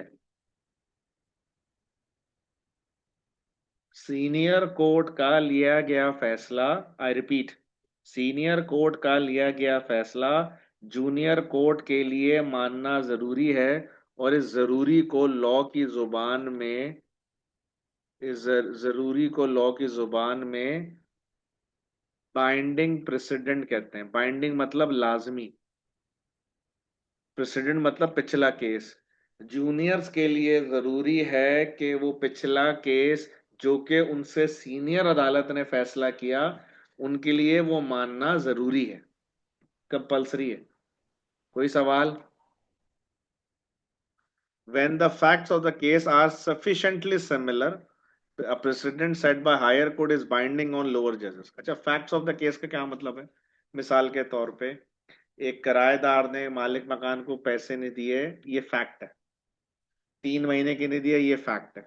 उसने मांगे फिर भी नहीं दिए, तो फैक्ट्स कहते हैं उस केस में होने वाले मामला, बातों को फैक्ट्स कहते हैं। अगर किसी एक केस के फैक्ट्स दूसरे केस से बहुत हद तक मैच कर जाएं, सफिशिएंटली सिमिलर, तो जरूरी है कि जूनियर कोर्ट हायर कोर्ट के किए हुए फैसलों को लाजमी माने। A precedent will not apply when the facts of case are materially different। अगर दो केसेस के अंदर फैक्ट्स आपस में बहुत हद तक मुख्तलिफ हैं तो फिर उसकी मर्जी है कि वो माने या ना माने। ठीक है जी। Overruling and reversing decisions, the precedent of an earlier decision via lower court may be subsequently overruled in another case। किसी जूनियर अदालत के किए गए एक फैसले को एक सीनियर अदालत खत्म कर सकती है और उसको लॉ की जुबान में कहते हैं ओवर रूल्ड। आई रिपीट, किसी जूनियर अदालत, जैसे कि कोई फैसला हाई कोर्ट ने किया, अब हाई कोर्ट जूनियर है, उसके मुकाबले में सुप्रीम कोर्ट सीनियर है, तो हाई कोर्ट के किए हुए फैसले को सुप्रीम कोर्ट जरूरी नहीं है माने, वो उसको रिवर्स या ओवररूल कर सकती है। एक ही बात है, रिवर्स या ओवररूल की एक ही बात। For example, the court of appeal can overrule an earlier high court decision, क्योंकि कोर्ट हाई कोर्ट से ऊपर है कोर्ट ऑफ अपील। ठीक है जी, जाऊं आगे। Interpreting statute, the wordings of statute, जो लॉ के अल्फाज हैं वो समटाइम्स ऑब्स्कर और एम्बिगुअस होते हैं, यानी कि बाज औकात लॉ में, कानून में लिखे हुए अल्फाज इतने क्लियर नहीं होते, they need interpretation. The outcome of the case might hinge on the court meaning. Hinge मतलब वो, ये जो जहां से दरवाजा है ना, इसके जो, ये जो उसको उसको क्या क्या कब्जा जो है, एक्चुअली इसको हिंज कहते हैं। तो इसकी इधर से भी हो सकता है, उधर, इसकी वजह से क्या इधर भी होता है उधर। तो अब होता ये है कि एक वर्ड है, उसका एक मीनिंग ये है और एक मीनिंग ये है। ये वाला मीनिंग लेंगे तो केस कहीं और निकल जाएगा, ये वाला मीनिंग लेंगे तो केस कहीं और निकल जाएगा। तो अब ये जब झगड़ा है, इसमें मीनिंग कौन सी लेंगे। Therefore, a number of presumptions, statutory aids and established rules and maxims, maxim कहते हैं असूलों को, मैक्सिम ऑफ इंटरप्रिटेशन एग्जिस्ट, यानी कि लॉ ये कहता है कि बाज औकात कानून में लिखे हुए अल्फाज क्लियर नहीं होते, उनके मल्टीपल मतलब होते हैं। जब मल्टीपल मतलब होते हैं और हर मतलब को लेने से केस का फैसला बदल सकता है, तो फिर अदालत ऐसे नहीं, आजाद नहीं है जो चाहे करे। अदालतों को कुछ प्रिजम्पशंस, कुछ सपोर्ट, कुछ रूल दिए जाते हैं, उनके बेस पे फैसला करती है। ठीक है जी। अब इसमें वो क्या क्या है वो एक एक करके देख लेते हैं।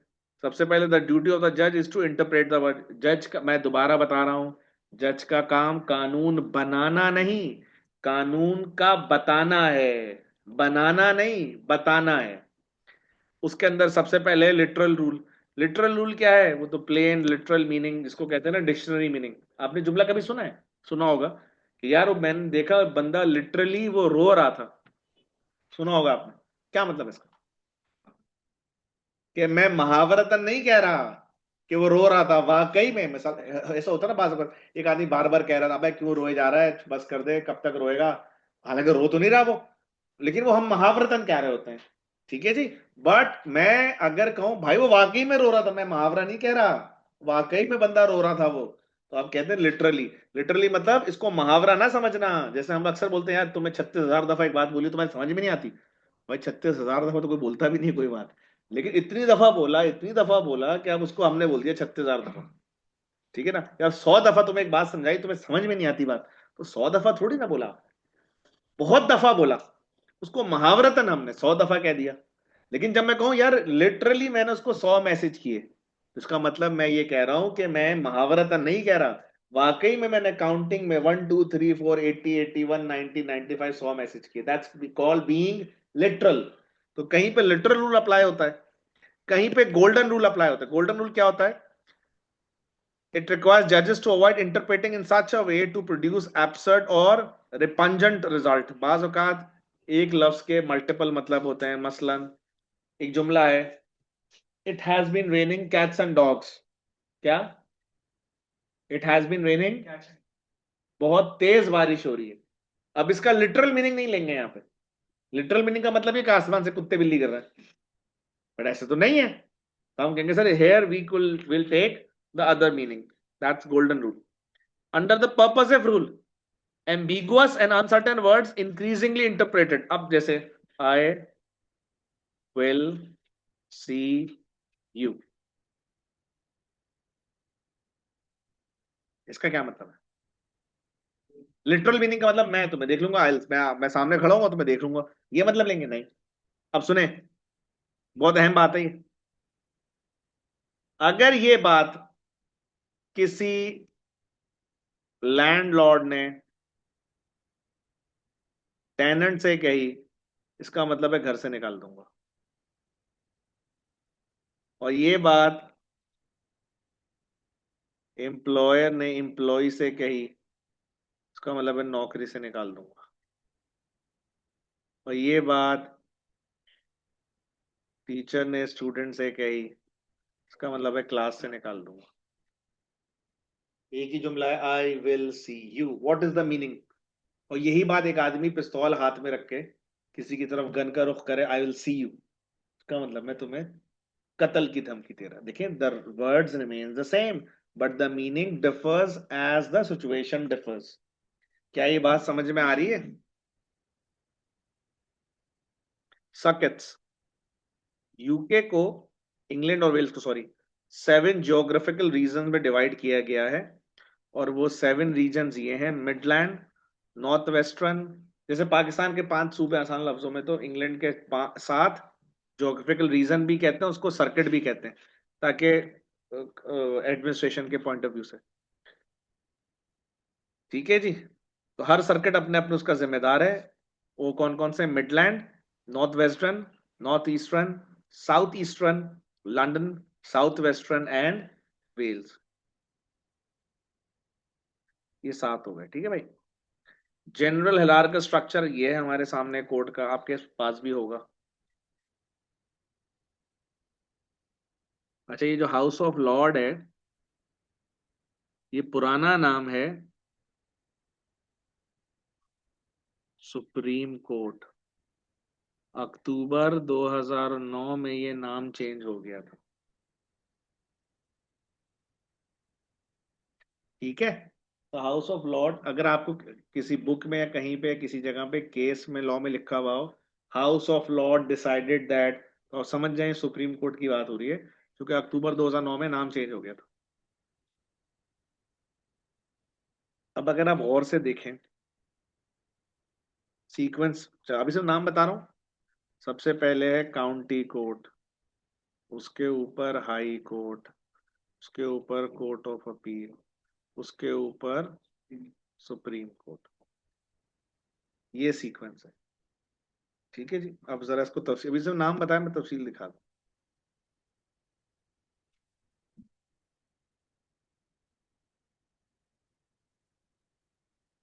सबसे पहले है काउंटी कोर्ट। काउंटी कोर्ट जो है वो ईच सर्किट में ऑपरेट होती है। उसका मतलब कितनी काउंटी कोर्ट्स होंगी? 7 होंगी, हर हर सर्किट की एक county court, dealing exclusively with civil matter. Civil matters देखती है ये, क्रिमिनल मैटर्स नहीं देखती। Disputes can be heard relatively speedily and in the local area. अब उन्होंने बोला भाई वहीं के वहीं, मोहल्ला तो नहीं कहेंगे लफ्ज, इलाके में ही अदालत लगा के मसले को वहीं के वहीं हल कर लें। काउंटी कोर्ट से ऊपर मेरे भाई high court of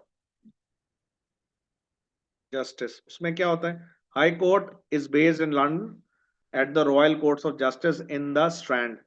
high court has jurisdiction, क्या क्या जुरिस्डिक्शन के हैं? ये सिविल केसेस देखती है। मल्टी ट्रैक, अब मल्टी ट्रैक क्या होता है मैं आगे जाके बताऊंगा।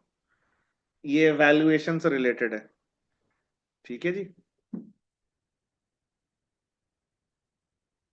ये मैं दिखा देता हूँ।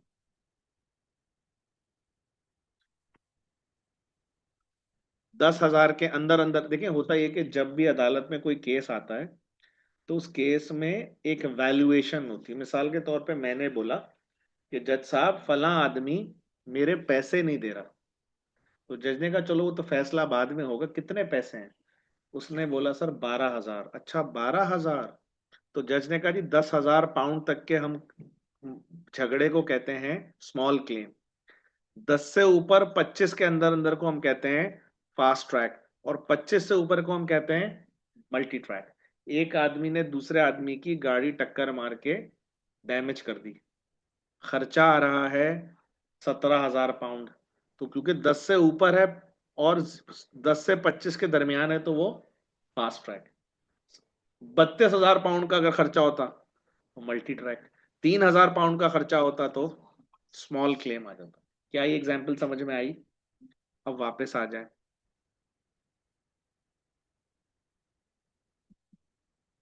तो ये मल्टी ट्रैक हियरिंग देखती है। मल्टी ट्रैक बताया था मैंने अभी, ये रहा 25,000 से ऊपर। दूसरा काम ये करती है, it hairs appeals from lower court and criminal court. वहां से जो अपील आती है वो इससे लोअर कोर्ट कौन है? County court. काउंटी कोर्ट से तो supervise and regulate the conduct of the lower court. अच्छा, तीसरा काम इनका, चौथा काम ये है कि काउंटी कोर्ट की शिकायतें सुनती है, काउंटी कोर्ट को कंट्रोल करती है। जाहिर है हर सीनियर कोर्ट अपनी जूनियर कोर्ट को कंट्रोल करती है। Exam advice, tribunals will not be examined in their own right. Directly इनका सवाल नहीं करता, इनसे रिलेटेड सवाल करता है एग्जाम में। Division of the high court, अगर आपको मैं दिखाऊं कि मैंने तस्वीर में दिखाया था, हाई कोर्ट के 3 डिवीजन है, Queen's bench, family division, chancery division. ये जरा आप तफसील से देख लेते हैं। सबसे पहले हमारे पास है chancery division. Chancery division equity related matters, responsibility among other things like trust law, जो हम ऑर्गेनाइजेशन वगैरह बनाते हैं, ट्रस्टीज, कंपनी से मुतालिक पार्टनरशिप के मैटर्स, टैक्सेशन के cases. Divisional court jurisdiction include bankruptcy appeals, county court की appeals, tax appeals, inland revenue commissioner, इनके मामला देखती है। जबकि फैमिली डिवीजन क्या देखता है, नाम से पता चला है, मैट्रिमोनियल मियाँ बीवी के झगड़े, फैमिली लॉ मैटर्स, बच्चों की कस्टडी कौन रखेगा, बच्चों के खर्चों से मुतालिक। It's divisional court jurisdiction to hear appeals from magistrate court on count. अच्छा, ये मजिस्ट्रेट कोर्ट क्या, ये बता दूं आपको जरा। अभी मैं तफसील से पढ़ाऊंगा मजिस्ट्रेट कोर्ट, अभी पढ़ाया नहीं है, आगे आएगा। ये देखें, ये 2 कोर्ट अलग हैं, अभी पढ़ा ही नहीं मैंने। ये देखें केस निकल के इधर जा रहा है फैमिली डिवीजन में। ये इस पॉइंट की बात कर रहा है, क्योंकि अभी चूंकि हमने मजिस्ट्रेट कोर्ट पढ़ा नहीं, लिहाजा ये बाद में पढ़ेंगे, अभी आएगा, यानी कि इसी चैप्टर में आएगा आगे। तो मैं ये 2 कोर्ट्स भी पढ़ाऊंगा, ठीक है ना। ये मैंने बता दिया ये किधर की बात कर रहा है। तीसरा डिवीजन हमारे पास है किंग्स बेंच डिवीजन। ये क्या कहता है, deals with common law civil matter such as contract से मुतालिक टॉट। टॉट अभी हमने पढ़ा नहीं, लेकिन बेसिक आपको क्लास में बताया था मैंने। 2 लोगों में होने वाला डिस्प्यूट जिनके दरमियान आपस में कोई कॉन्ट्रैक्चुअल रिलेशनशिप नहीं है। The divisional court of the K B D, King's bench division, has appeal from the magistrate court and county court, वो हमने पढ़ लिया। उसके बाद है civil division of the court of appeal. ये सिविल डिवीजन के अपने यूजली केस नहीं होते, ये अपील सुनती है कहाँ से? हाई कोर्ट्स के जो केसेस की अपील आती है। उसके बाद सुप्रीम कोर्ट है। सुप्रीम कोर्ट भी आमतौर पे अपने केसेस नहीं होते, ये कोर्ट ऑफ अपील से आने वाले केसेस की अपील सुनती है। ये आ गया वो लेफ्ट साइड वाला एरिया आ गया। असल में स्क्रीन पे देखें, ये हैं सिविल कोर्ट्स। ये सारी क्या हैं? सिविल कोर्ट्स हैं। और ये हैं क्रिमिनल कोर्ट्स। क्रिमिनल कोर्ट्स यहाँ है, और फिर ये वाला हिस्सा है, और इसमें थोड़ा सा हिस्सा इसका होता ये है। शुरू में तो क्रिमिनल कोर्ट्स अलग होती हैं, आगे जाके कोर्ट ऑफ अपील के 2 हिस्से हैं, एक क्रिमिनल डिवीजन और एक सिविल डिवीजन। तो ये चक्कर है।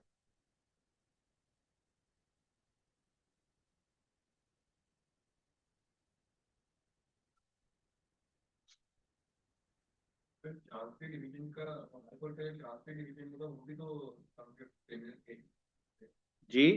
हाई कोर्ट का चांसरी डिवीजन है वो भी तो क्रिमिनल केस मैं क्यों करेगा? है। टैक्सेशन का केस आ रहा है कोई, हाँ हाँ। उसके तो पनिशमेंट में जेल वगैरह तो नहीं, टैक्स का डिस्प्यूट जरूरी नहीं है चोरी हो।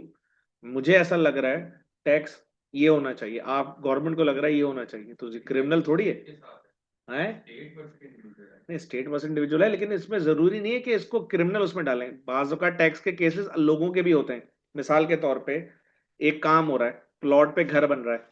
अब प्लॉट का मालिक कह रहा है इसके ऊपर लगने वाला टैक्स ठेकेदार देगा, चूंकि कंस्ट्रक्शन वो कर रहा है। ठेकेदार कह रहे हैं नहीं जी, मालिक प्लॉट देगा। अब ये तो आपस का डिस्प्यूट हो गया ना, तो ये सिविल में आ गया। ठीक है।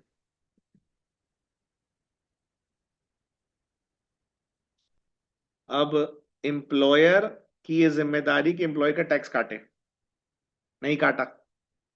अब केस कर रहा है, एम्प्लॉय बोला आपकी जिम्मेदारी थी टैक्स काटते, एम्प्लॉयर बोला भाई मेरी जिम्मेदारी थी, मैंने आपको तनख्वाह देती थी, आपका चाहिए था खुद जाके आप टैक्स जमा कराते। एक लंबा फट्टा है। Criminal courts,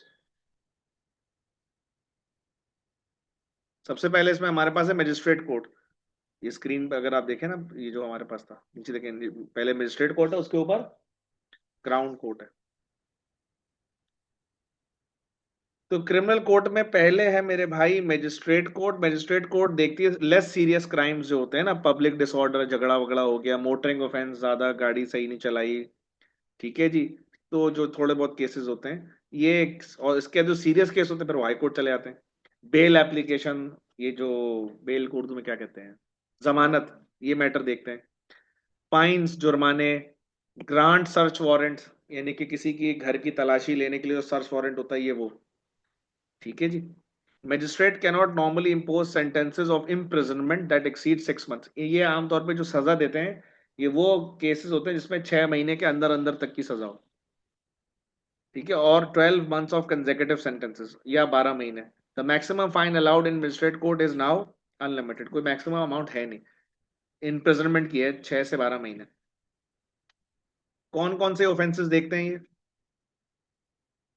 summary offences, motoring offence, गाड़ी सही नहीं चला रहे, रिलेटिवली माइनर मैटर्स, छोटे छोटे मैटर्स, तुन होके गाड़ी चला रहे हैं, कॉमन असॉल्ट, झगड़ा वगड़े में किसी पे हमला कर दिया, प्रोस्टिट्यूशन, आप अल्लाह माफ करें इनके लिए छोटी बात है, can be trialled in any magistrate court.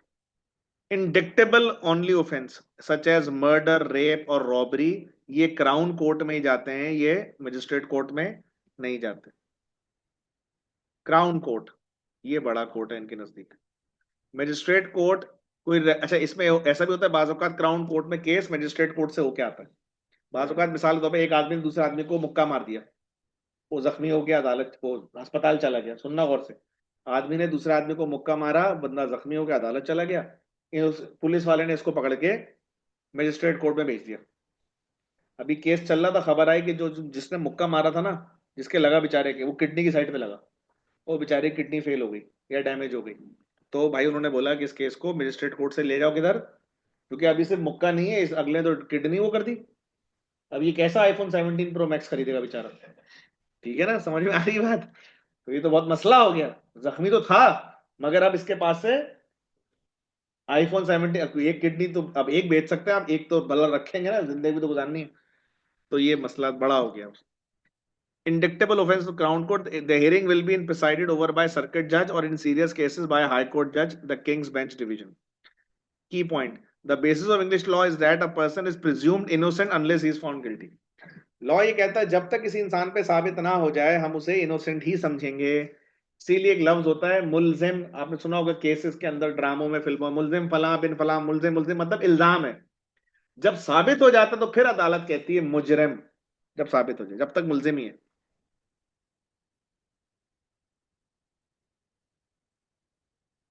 Next हमारे पास है ह्यूमन राइट्स। अच्छा, ह्यूमन राइट्स का जो है ना, ये पढ़ लेते हैं हम तसल्ली के लिए, ये एग्जाम में नहीं आएगा, मैं आपको पहले दिखा दूं जरा सा। Although the Human Rights Act is not specifically examinable, you should be aware that the effect of the legislation is pervasive and may therefore be consideration on specific aspects of law. तो exam, ये सिर्फ human law की बात कर रहा हूँ भाई, ऊपर सब पढ़ा है वो सब एग्जाम में आएगा, सिर्फ ह्यूमन लॉ की बात हो रही है। कभी आप समझे अच्छा इतना सारा पढ़ा है तो एग्जाम में आएगा, सिर्फ ह्यूमन लॉ की, ह्यूमन राइट लॉ की बात कर रहा हूँ।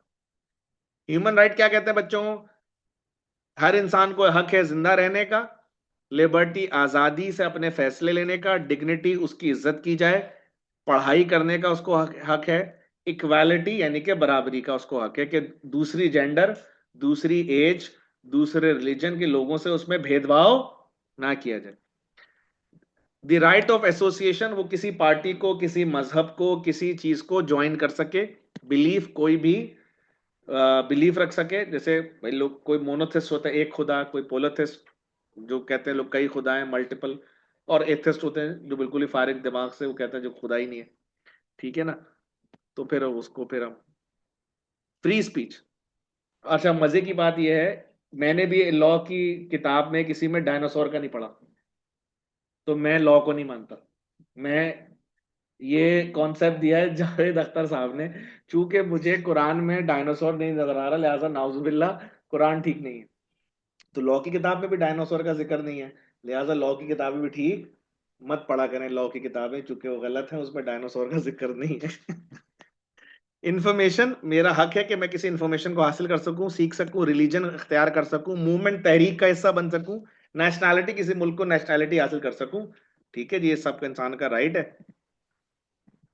The human right act 1998 came into effect in 2000 in cooperative खास बंद। अच्छा जी, ये कुछ इंपॉर्टेंट लीगल राइट्स हैं जो हर इंसान के हैं। द राइट टू लाइफ, ठीक है जी, जिंदा रह सके, उस पर टॉर्चर ना हो। ठीक है, उसको स्लेवरी यानी कि गुलाम ना बनाया जाए। फोर्स लेबर, जबरदस्ती उससे काम ना कराया जाए। किसी लॉ के बगैर उसको पनिशमेंट ना दी जाए, यानी कि कानून की बुनियाद पर उसको पनिशमेंट दी जाए। डिस्क्रिमिनेशन ना की जाए उसके साथ, यानी कि फर्क ना किया जाए। Rights which are subject to derogation may be adopted of the to the circumstances of each country. अच्छा, ये लॉ जो है ना, ये तो ऊपर तमाम इंसानों के ऊपर है, चाहे वो किसी भी मुल्क के हो। अब जो नीचे वाले हैं, ये मुल्क टू कंट्री वेरी करेंगे। Right to liberty and security, आजादी। अब आजादी की डेफिनेशन भी बड़ी अजीब है। देखें, हर आदमी की आजादी की डेफिनेशन अलग है। बोले भाई मैं आजाद हूं, मेरी मर्जी, मैं कपड़े पहनूं नहीं पहनूं, ऐसे भी लोग हैं दुनिया में। अब ये हैं अमेरिका में, इधर कुछ जगह पे ऐसे गधे कुछ हैं भाई, वो कह रहे हैं भाई हम नहीं मर्जी। अब बहरहाल उनकी मर्जी, उनकी जिंदगी है। Right to a fair trial. अब फेयर ट्रायल की डेफिनेशन क्या है? कितनी दफा अपील हो सके। एक मुल्क में अपील का निजाम है, एक दफा अपील कर सकते हैं आप। एक मुल्क में निजाम है, दो दफा अपील कर सकते हैं। तो ये तो फर्क आ गया ना, यानी कि कंट्री टू कंट्री वेरी हो गया ये। Right to privacy. प्राइवेसी क्या? मेरी तस्वीर मेरी इजाजत के बगैर आप नहीं लगाएं, मेरा नाम आप इस्तेमाल नहीं करें। Freedom of thought and expression, कि मैं अपना इजहार कर सकता हूँ, ये मेरी आज़ादी है। अब ये जो हम देखते हैं सुनते हैं, बहुत सारे लोग पाकिस्तान से बाहर की कंट्री में अक्सर ज्यादा ऐसा होता है, किसी पॉलिटिशियन के घर के बाहर खड़े होकर चिल्ला रहे हैं या एतराज कर रहे हैं, या हम देखते हैं पुलिस उनको पकड़ नहीं रही, तो वो असल में इस लॉ का सहारा लेते हैं, फ्रीडम ऑफ एक्सप्रेशन का। फ्रीडम ऑफ एसोसिएट, आप किसी भी ट्रेड यूनियन, इंडस्ट्रियल यूनियन या किसी का भी हिस्सा बन सकते हैं। राइट टू मैरी, आपकी मर्जी, आप किसी से शादी करें, पढ़ाई करें। Right not to be subject to the death penalty. अच्छा, यूके लॉ में एक बड़ा मसला है, यूरोपियन लॉ में इनफैक्ट है ये पूरे उसमें, कि वहां डेथ पेनल्टी को वो लोग सपोर्ट, आपने देखा होगा, एक छोटी सी मिसाल है, फ्लैश अगर आपने देखी हो, या सुपरमैन देखी हो, या कोई आपने कोई इस किस्म की मूवी सीरीज देखी हो, उसमें दिखाते हैं वो जो सुपर हीरो है, उसने किसी विलन को पकड़ा, पिटाई विटाई लगाई उसकी, उसको पकड़ के जेल में बंद कर दिया। कुछ अरसे बाद वो फिर छूट के बाहर आ गया, फिर मुसीबत, क्योंकि नई एपिसोड भी लानी है उनको। अब कहां तक विलन विलन इजाद करते रहे? उसका हल ये करते हैं कि वो पकड़ पकड़ के ना विलन बंद कर देते हैं, फिर जब कोई नई एपिसोड बनाने थे, किसी एक को भगा देते हैं पहले, फिर वो दोबारा मुसीबत बन के आ जाता है। तो वहां पे सवाल आपके साथ जहन में आया कि भाई इसको मार मूर के खत्म करें, तो वो नहीं करते। उनके अब डेथ पेनल्टी, बहुत एक्सट्रीम केसेस में डेथ पेनल्टी होती है, वरना डेथ पेनल्टी नहीं होती। उनको लगता है ये राइट्स के खिलाफ है, ये ह्यूमन राइट के खिलाफ है। अब वो एक सब्जेक्टिव डिस्कशन है, मुझे लगता है कि हो जानी चाहिए, वरना नहीं होती। ठीक है जी, किसी का कोई सवाल? क्लास ऑफ, हमारा आज पहला चैप्टर हो गया अल्हम्दुलिल्लाह।